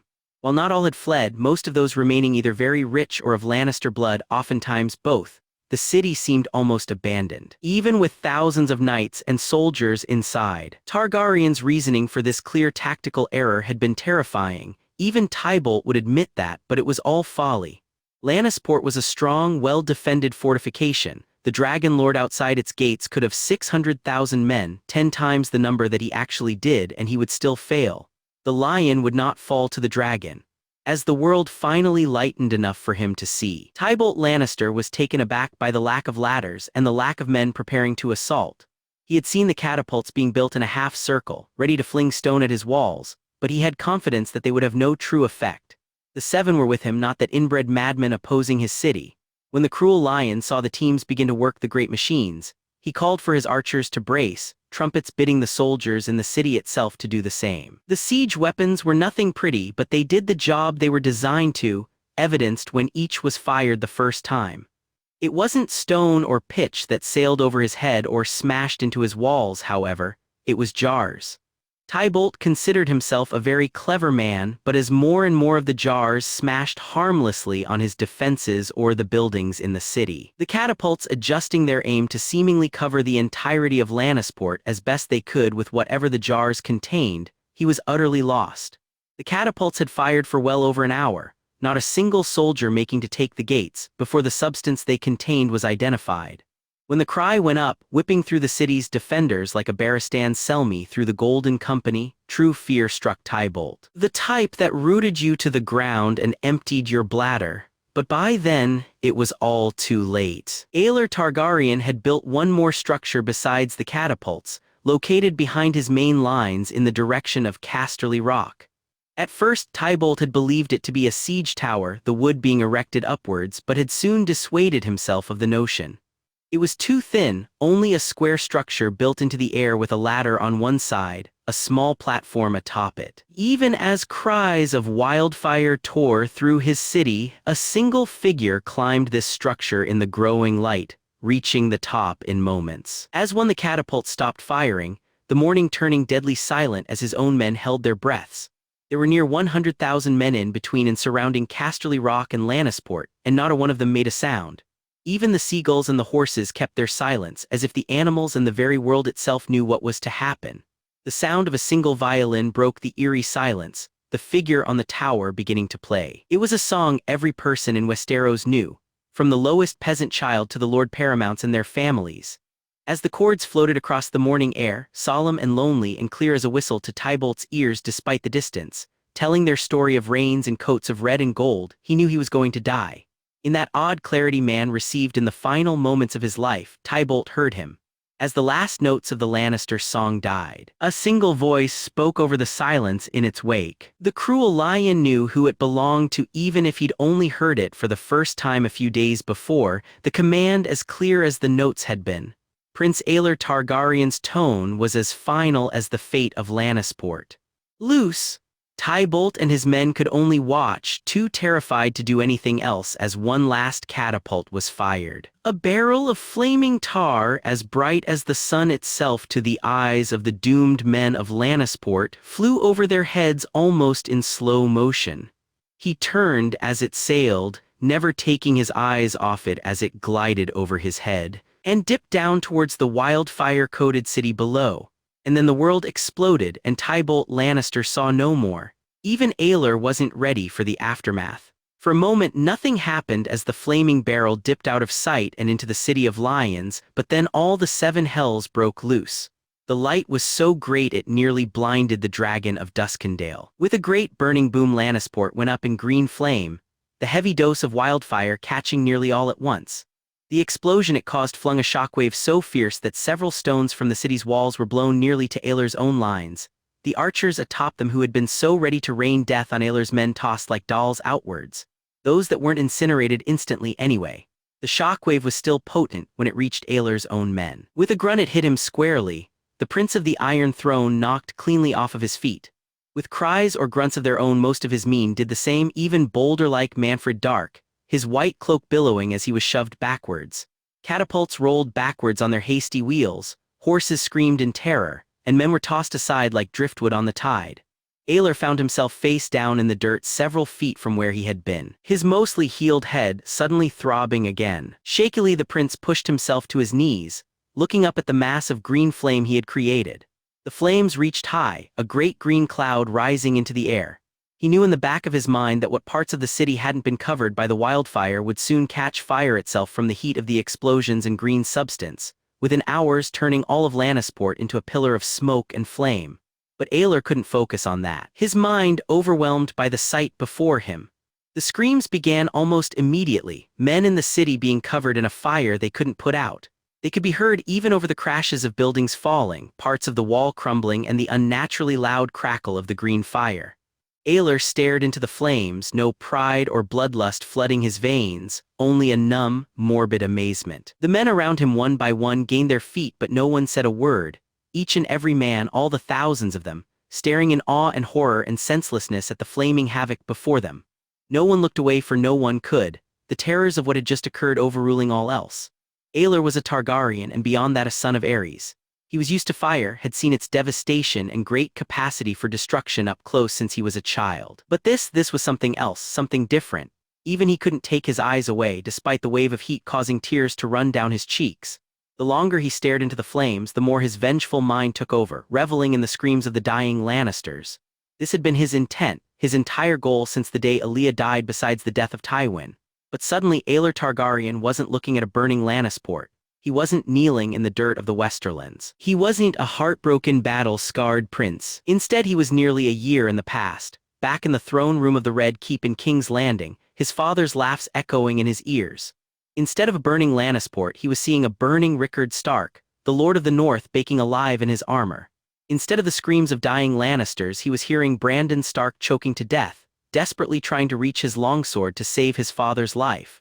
Both men were as real as the green flame. Staring at him with eyes full of agony and pain, Brandon Stark's hand no longer reaching for a longsword but instead reaching for Aelor, the wild wolf of the north, desperately trying to reach the dragon of Duskendale. Aelor reached his own hand out, trying to grab the heir to the north's hand, trying to save him from the fate that Aelor hadn't tried to save him from months earlier. He scuffled a few feet forward, trying to do something, intent on using this second chance to stop the war that took the lives of his brother, best friend and love. He desperately reached for Brandon Stark, trying to erase his greatest failure of doing nothing before it was too late, trying to save not only this northerner but Rhaegar and Renfred, Balmond Bayich and Talana Vaith, Elwood Hart and Daenerys Arryn. Trying to save Aelia. Something else in the city of Lannisport exploded with another colossal boom and both Starks vanished, leaving Aelor once again staring at a wall of green flame, hand reaching towards nothing. The crushing feeling of his failure once again washed over him, his head pulsating in a pain both physical and mental. Aelor found himself falling forward, the ground rushing up to meet him, and the world went black. For the second time in as many weeks, Aelor woke in a tent. Though this one wasn't his. This time he was more than happy to escape his dreams, as they hadn't been nearly as pleasant. They'd all been about burning cities and roasting wolves. He'd relived the deaths of the Starks over and over, each time trying to save them and failing worse with each attempt. Rickard Stark burned to death 1,000 times, his son strangling himself just as many. With each death of the Starks, Rhaegar died again, then Renfred, and finally Aelia. All as Aelor watched and screamed and struggled in his mind, unable to stop any of it. When he finally escaped the worst of the 7 hells, his body was covered in sweat and out of breath, chest rising and falling rapidly. "I see now why you don't sleep." Aelor furrowed his brow at the voice he was only vaguely familiar with, only then noticing the cool of the cloth being held against his forehead. He followed the hand holding it down a distinctly feminine arm, suddenly finding himself looking at Alysanne Lefford. What are you doing here? His voice was rough even to his own ears, and his throat pained him as if he'd been shouting constantly for hours. Aelor realized he probably had been. The heir to the Golden Tooth's lips turned up ever so slightly at the corners as she removed the cloth from his forehead to dip it in a bucket of water, wring it out, and return it, now cooler, back to his forehead. I've been listening to you scream. Aelor was finally starting to get his breath under control, the terrors he had just relived fleeing his mind. Funny. Alysanne shrugged. No, it wasn't, but thank you anyway. She ran the rag down to his bared chest, trying to cool the dragon of Duskendale down. He was a Targaryen, heat didn't bother him near like it did most men, but the sensation was pleasant regardless. A rider summoned me to come care for my father after your cavalry had an apparent run-in with some pits and spikes. In truth, I think it's another attempt to integrate me in your good graces, seeing as he's only got a few bruises that were mostly healed by the time I got here. Aelor snorted, even as he felt his tired and sore body relax under the light touch of her hand with the cloth. I told him if he forced you to do something like that again, I'd kill him. Her smile this time was broader. He informed me of that, actually. I think he actually believed you were serious. That's because I was. Oh, well, I thank you for the concern for my personal wishes. After wringing the cloth out again, she returned it to his head. I'll have to ask you to leave his head on his shoulders if I may. My father may have unrivaled political ambition, but he is a better lord than most. Besides, I'm here now on my own accord, not my father's insistence. When Aelor merely cocked a brow, Alysanne looked away from the cloth to meet his violet eyes. It was only then he noticed that hers were a startlingly pretty dark brown. You were screaming very loud, your grace. There was only so much your Dornish woman companion could take, despite how tough she seems to be. A rush of embarrassment coursed through the prince and he groaned. That's a good sign for the men, their commander screaming like child. She returned the cloth to his chest, alternating between it and his head periodically, eyes now firmly back on her work. I know of no child who can scream like that, Prince Aelor, but you need not worry about your men. They have all gone to besiege Casterly Rock while we are currently directly outside Lannisport. She paled briefly, or what used to be Lannisport anyway.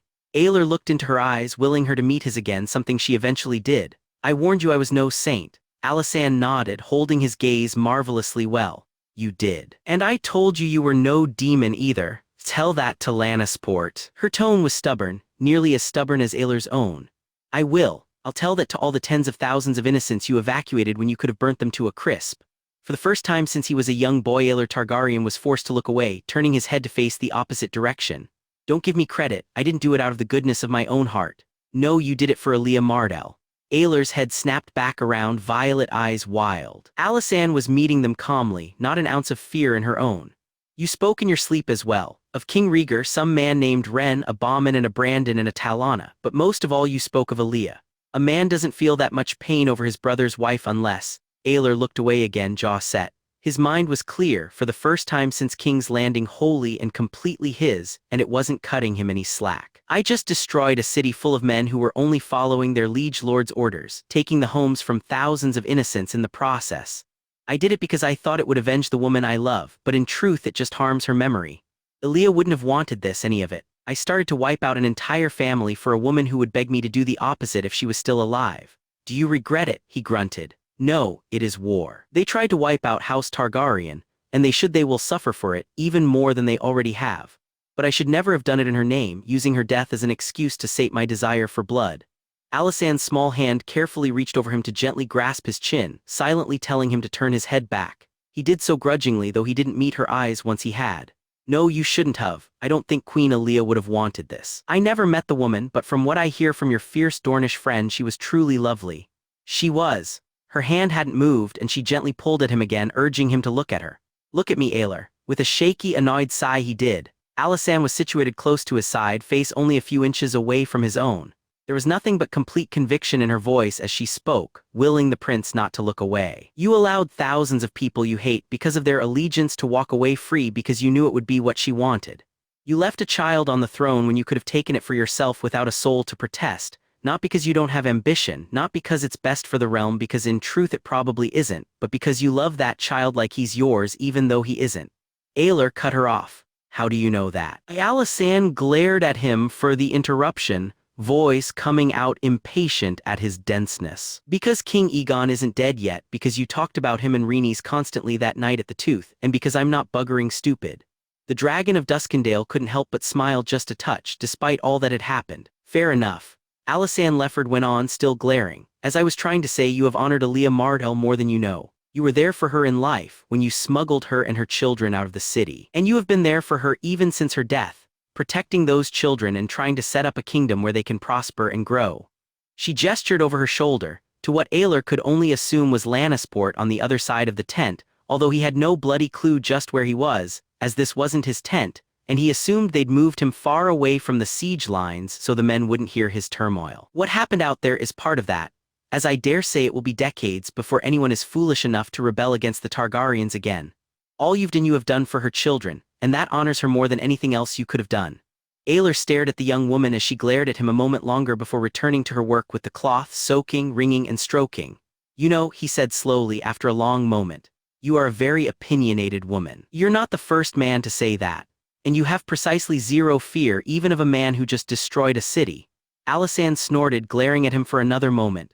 You're damn right I don't, and you'd best remember it before you play this I'm a terrible person folly on me again, because I'll slap you. It gets old, Prince Aelor, and quickly. Aelor chuckled lightly, though his mind was focused on what she had said earlier. Elia was gone, and all the blood of all the Lannisters wouldn't bring her back.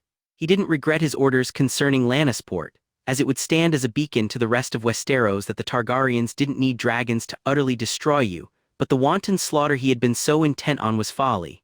Tywin must die, of that there was no contest, but most of his family was as innocent of her death as Aelor was.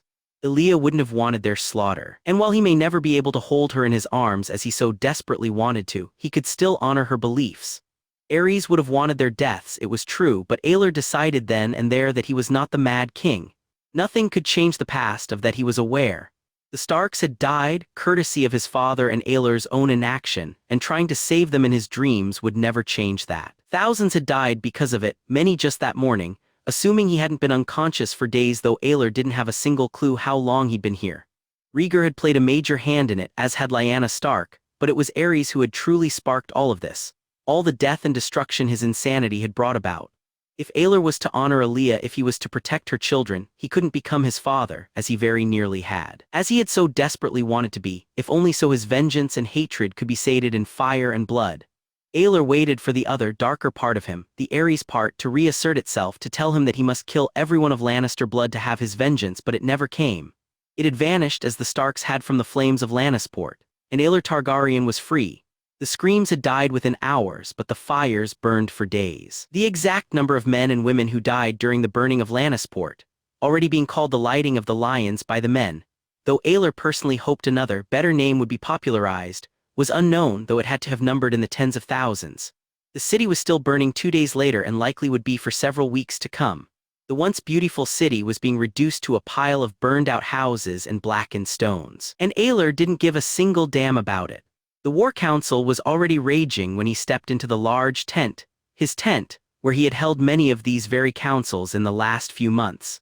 The Dragon of Duskendale was no fool, and he was well aware that there would be political, economic, and personal fallout from his decision to destroy the third largest city in Westeros. Odds were that had been being discussed, judging by the abrupt silence that enveloped the council as soon as he entered. He waited by the flap of the tent, raising an eyebrow when not a soul moved at his unexpected entrance.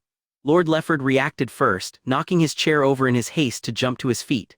The other lords followed his lead, some hastening, others not, but as soon as they stood, Aelor nodded his head and strode towards his place at the head of the table. Each man had wisely left it unoccupied in the Dragon Prince's absence. Even Lord Tarly, who held full command of the army, be they northern or Dornish or anywhere in between.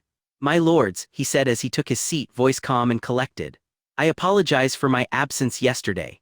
He gave none of them a chance to reply, not so subtly informing them that he would garner no discussion of the matter, at least not with him. "How goes the siege of the Rock?" The Lord of Hornhill answered him, tone as even as always. "The Ironborn have shifted all of their strength to its siege, as well as patrolling to ensure no Cellsail navies will take us unawares. The catapults are in position, though we have not been using wildfire until your grace informed us to do so." Randall Tarly was meeting the prince's eyes as he always did, a fact Aelor respected considering many men would have trouble doing so after seeing the devastation of Lannisport firsthand. Planning the event was one thing, but the actual implementation was an entirely different matter, and already Aelor knew there were murmurs about his actions. Fears that he was as mad as his father, as cruel as Meager, as ruthless as demon consort of Rhaenyra. He didn't care, they could call him a monster and a murderer and everything in between. Fear was a powerful weapon, one the Targaryens had been using for decades, and Aelor was by no means above using it now. That being said, he knew he had to calm those fears, soothe and appease the nobles before the seeds of another rebellion were planted.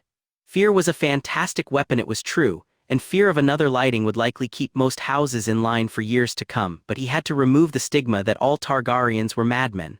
Although it may well be true, I certainly am one, even if these men will never know truly how terrible. Excellent. Aelor shifted his eyes from man to man in the room, some meeting them, most not. We will use them again come dusk, though not in the same manner. My goal is not the destruction of the Rock, my lords, even if it could be carried out. I want Tywin Lannister. I'll take him dead or I'll take him alive, but I'd prefer it be the latter. What is your plan, Prince Aelor? Jon Arryn asked. He would be a hard one to placate, as would Ned Stark when he returned from Dorne, both being men of a higher honor than Aelor's own. While Aelor's decision to allow the small folk to evacuate would pacify them slightly, his open plan to burn the city whether they did or didn't would be a thorn in their honorable sides. Good men the both of them, but ill-suited to the Game of Thrones. We alternate catapult with wildfire and burning pitch. If one fires the burning barrel, the catapult beside it will fire wildfire. The jars will burst across the front of their battlements and ignite, burning even on the rock face. Only one volley will be fired, and then we allow the fires to burn. We do this at dawn and dusk each day for as long as it takes. As long as it takes until what? Oberyn asked, cocking an eye at the Dragon Lord. The Red Viper seemed totally unbothered by the destruction of Lannisport, leaning in his chair as he always did and changing his attitude towards Aelor not a bit. Aelor smiled lightly at his friend. Until they surrender. A few scoffs sounded around the table, and Lord Lefford spoke. Tywin Lannister will never surrender, my prince, even after Lannisport. Aelor nodded in agreement. You're right, Tywin Lannister won't, but what about the lords trapped inside with him? Aelor slowly stood, waving off the others as they made to do the same and casually strolling around the table as he spoke, the lords twisting in their seats to watch him. Those men were already worried about their families, not knowing if the Ironborn had taken them captive or killed them or even been there at all. They saw an army over twice the size of their own descend upon them. That army and especially myself fell victim to their trap. It was true, but the fact remains that they saw 60,000 warriors, all bloodied veterans, fill the fields before them. Aelor glanced from one lord to another as he walked, slowly strolling as if he had not a care in the world. He stopped beside Leo Lefford and Tyrose Blackwood, reaching between the two of them to snatch a pitcher of wine and a chalice. Then, he continued, tone light as he poured himself a glass. These same men see that army camp outside their walls, building siege weapons and stockpiling stones and pitch to hurl at them. They see tents and pavilions in such numbers that they seemed as an ocean, and each one held at least one man here to solely tear their throats from their bodies. All this while they don't know where their families are, how much food they have, or how long they'll be there. Aelor made the turn of the table, starting back the other way. For days they ask their liege lord what they are going to do, and for days he tells them to hold hope, that he was a plan, though even Tywin Bloody Lannister doesn't have a plan by now.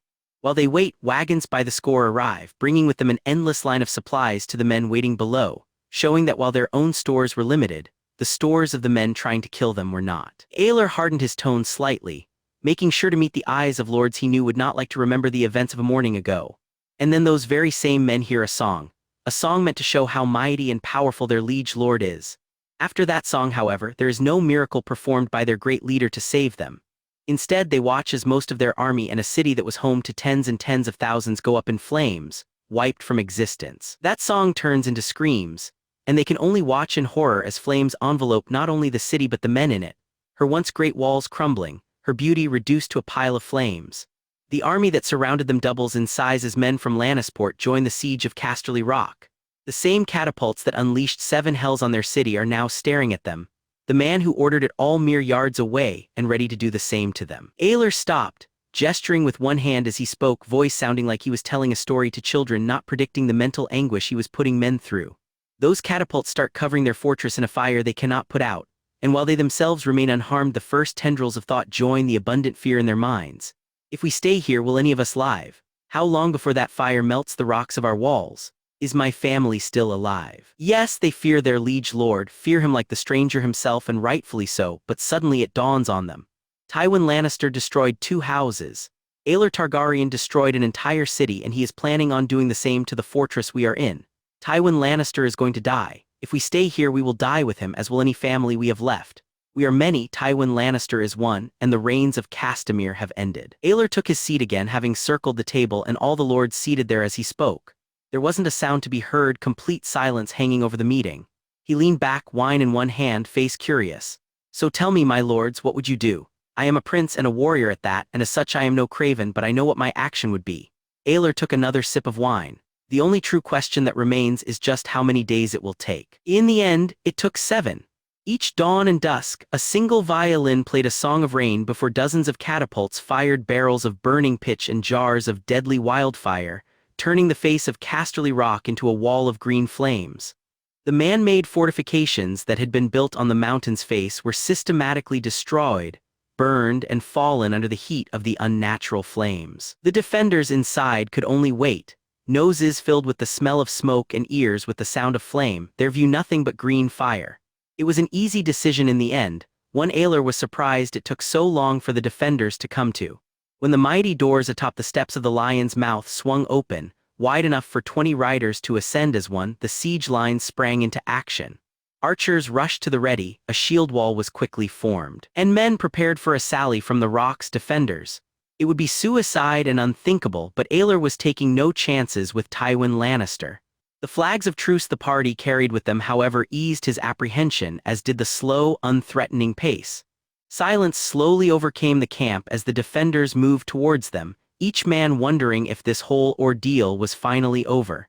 It seemed it was. Tywin Lannister, Lord Paramount of the West and Lord of Casterly Rock, was thrown at Aelor Targaryen's feet, hands bound and face furious, by 2 of his own Lord Bannermen, Lords Westerling and Plum. The great Lion of the West held his silence, though the rage in his eyes could hold its own with Aelor's battle lusts. His son Jaime joined him, the white armor of the Kingsguard nowhere to be seen and instead replaced by sheer golden plate. Prudent of him to not further insult the prestigious order he had once been a member of. This young cub's face held no anger or distress, merely calm acceptance. The same couldn't be said for the young woman beside him, who just so happened to look identical to the disgraced young knight. Her blonde hair, emerald eyes, and even Aelor had to admit, utterly ravishing beauty named her as Cersei Lannister, the very girl King Aerys had refused to marry either of his adult sons to out of sheer spite. Her eyes held no fear as she spat insults and curses befitting a sellsword at the men she labeled traitors. The 4th figure dropped bound at his feet, not the last, but the various other Lannisters the defenders had bound held little interest to Aelor, was also the most interesting. Aelor had heard of the boy Tywin kept so well hidden, the malformed beast some called a demon. The dragon of Duskendale had been expecting some sort of abomination from all the rumors. But all he saw was a tiny dwarf child, eyes mismatched and head covered in blonde curls. His face reminded Aelor of James, though not in any actual physical resemblance. Like his older brothers, it held no fear and no anger. That intrigued Aelor. The dwarf was said to be no older than 11, but his eyes, which held the prince's violet ones evenly, much to his surprise, held an intelligence far beyond that of a child. Aelor didn't think about it too long, however. He casually took a few steps forward, his rage returning, though this time it carried none of the madness and was tempered with a calm purpose, coming to a stop in front of the Lord of West. The great lion glared up at him, eyes full of hate, though he kept his silence. Aelor couldn't help it, he smirked ever so slightly as he spoke. Tywin Lannister, words can't describe how happy I am to see you again. You cannot let them live, your grace, one voice counseled. Lord Tywin. No, but Cersei and the dwarf boy have done nothing wrong, retorted another. I agree, Tyrion is but a child, came a third, followed by a massed jumble of others. No, they must all be put to the sword. It is how your father dealt with the Darklands and Hollards. King Aerys was mad, Bolton. Careful, Blackwood, he was still your king.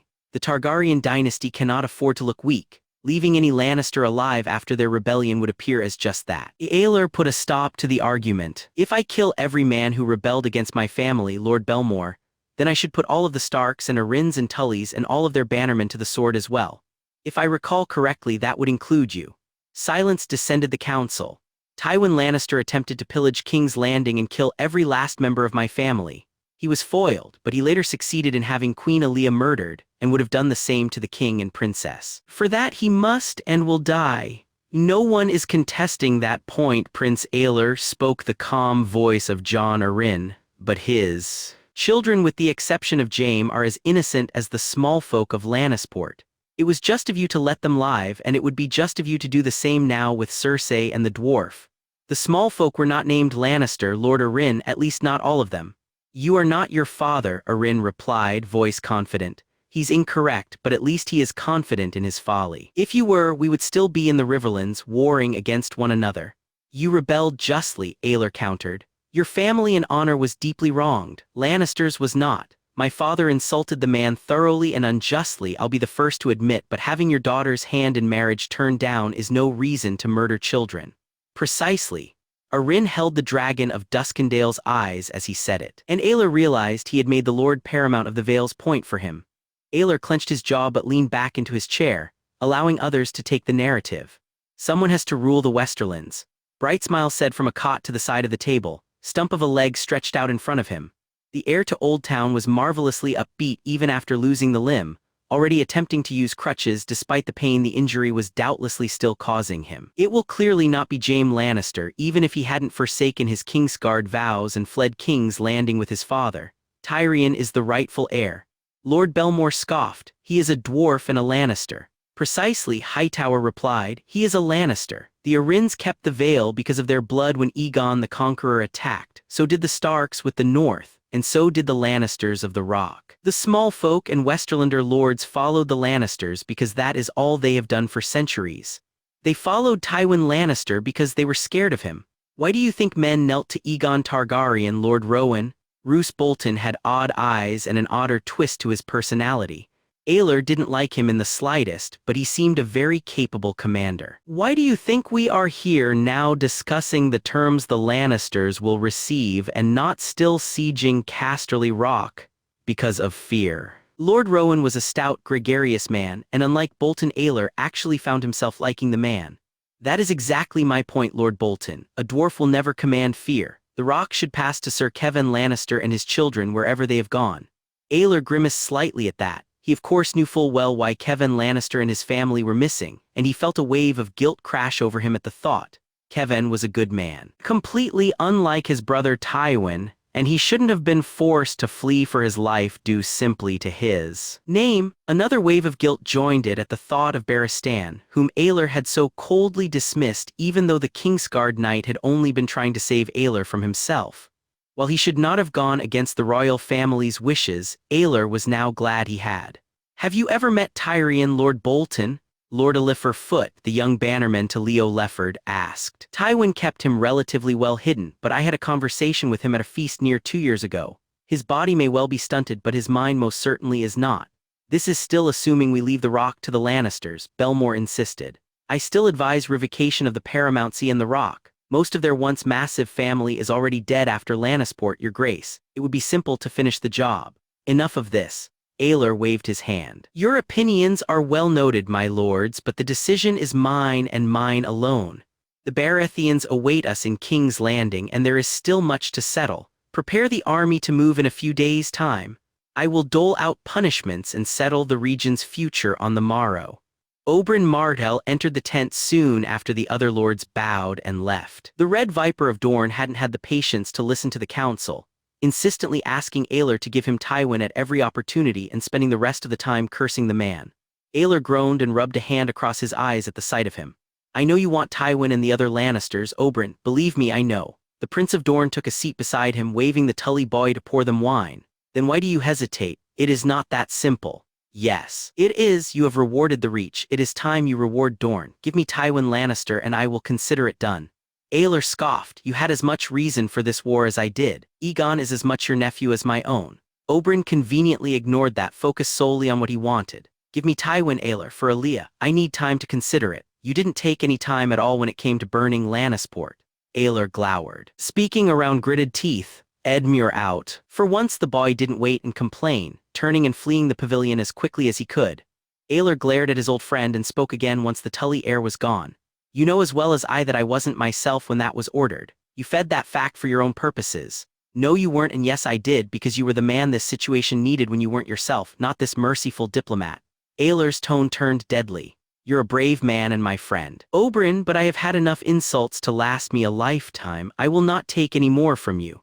The red viper glared back, no fear in his black eyes. But you will allow them to Aelia? Each breath a Lannister takes is a slight to her memory. Tell me, just what did the dwarf boy do to bring about her death? He is Tywin Lannister's son, that is enough. And I am Aerys Targaryen's. Aelor bellowed as he rose to his feet, throwing his arm out in anger and knocking the two just-poured glasses of wine off the table to break on the ground.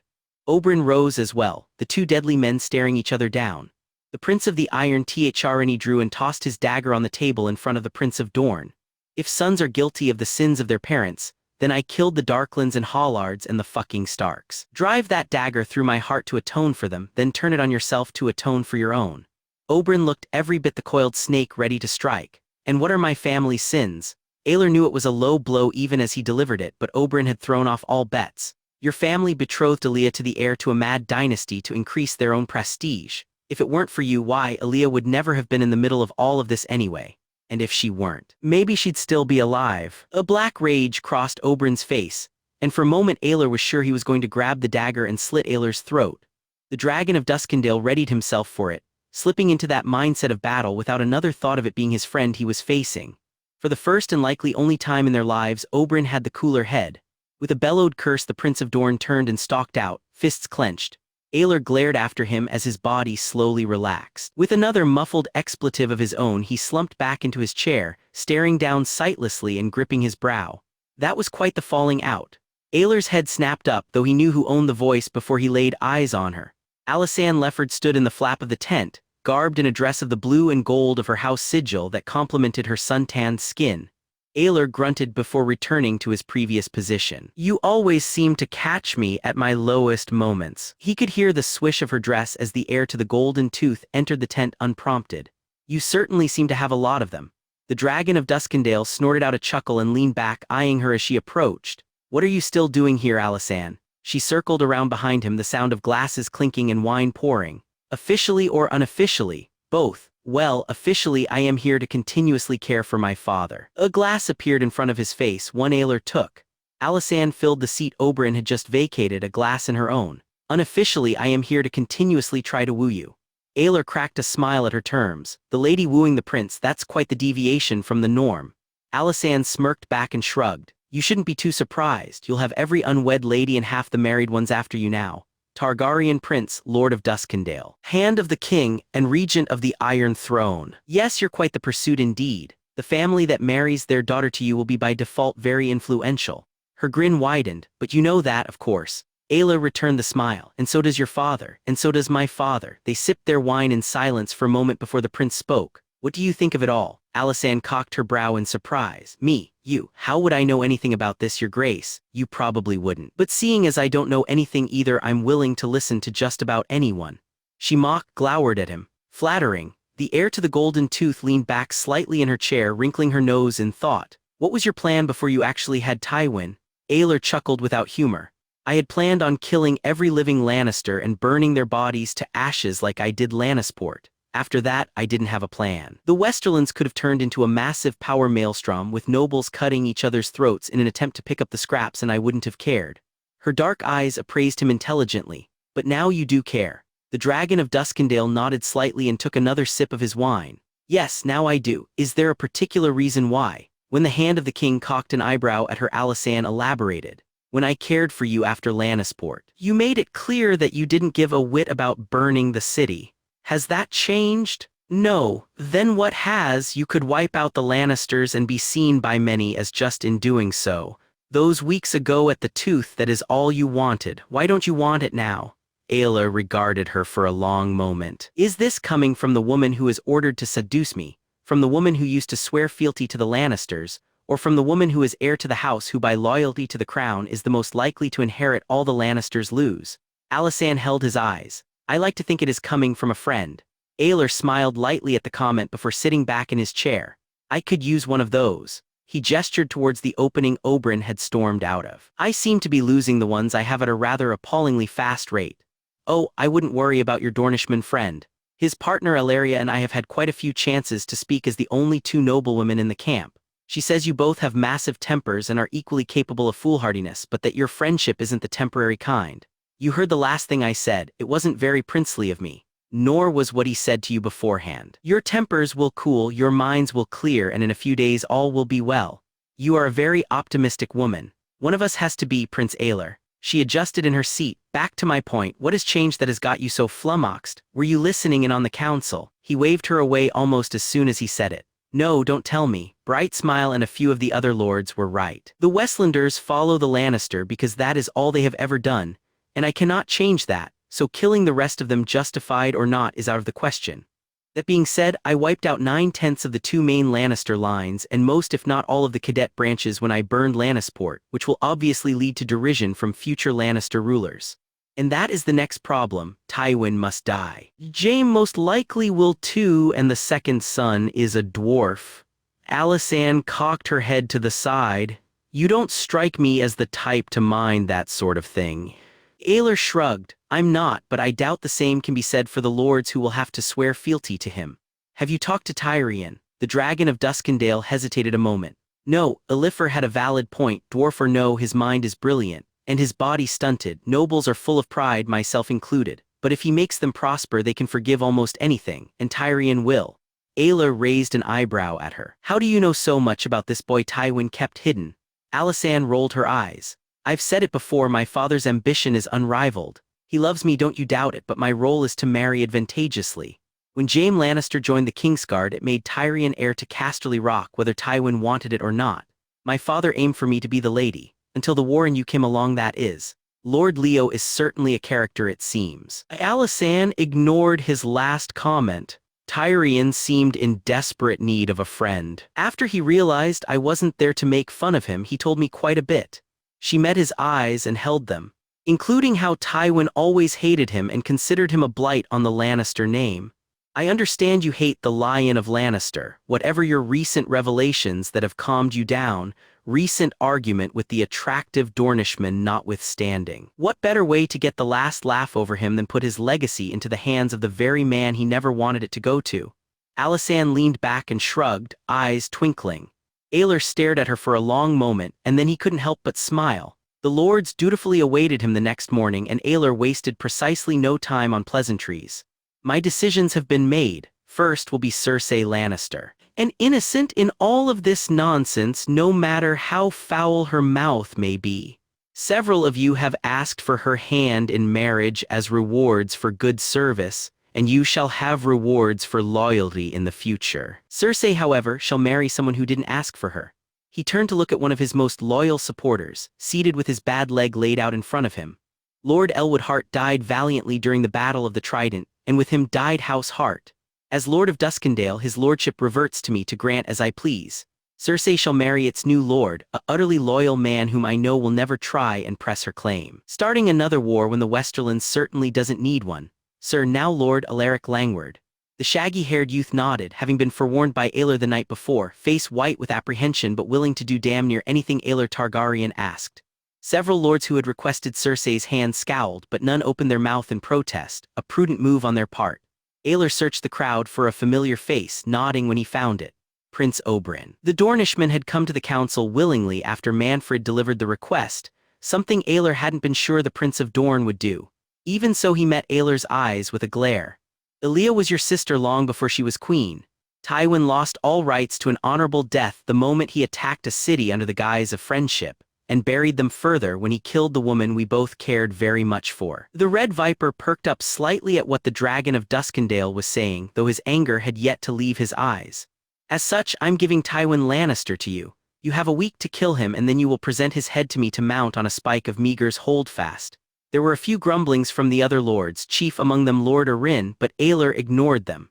Oberyn's eyes had lost all of their rage. He opened his mouth to speak, but Aelor raised a hand to cut him off.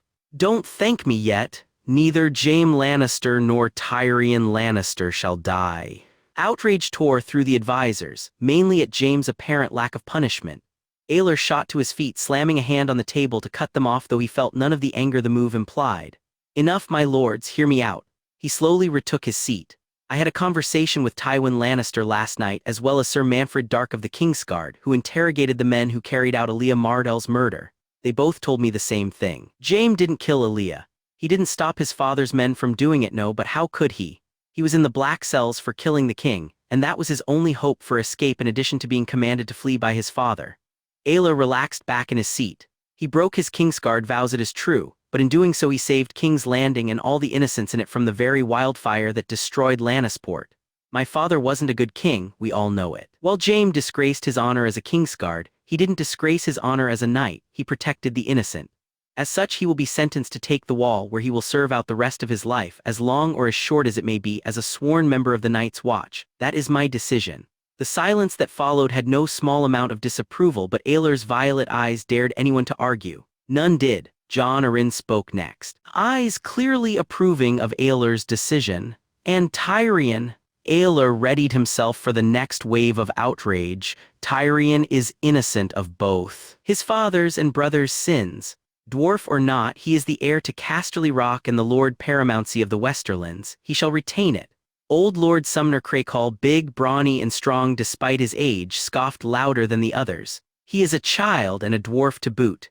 The dragon's voice took a cold tone. He is your liege lord, Lord Crakehall, whether you like it or not. He is the heir, and while the Lannisters must suffer for the transgressions of Tywin, I could just as well say you should suffer for following the man against the crown. Scoff my decision again and you will.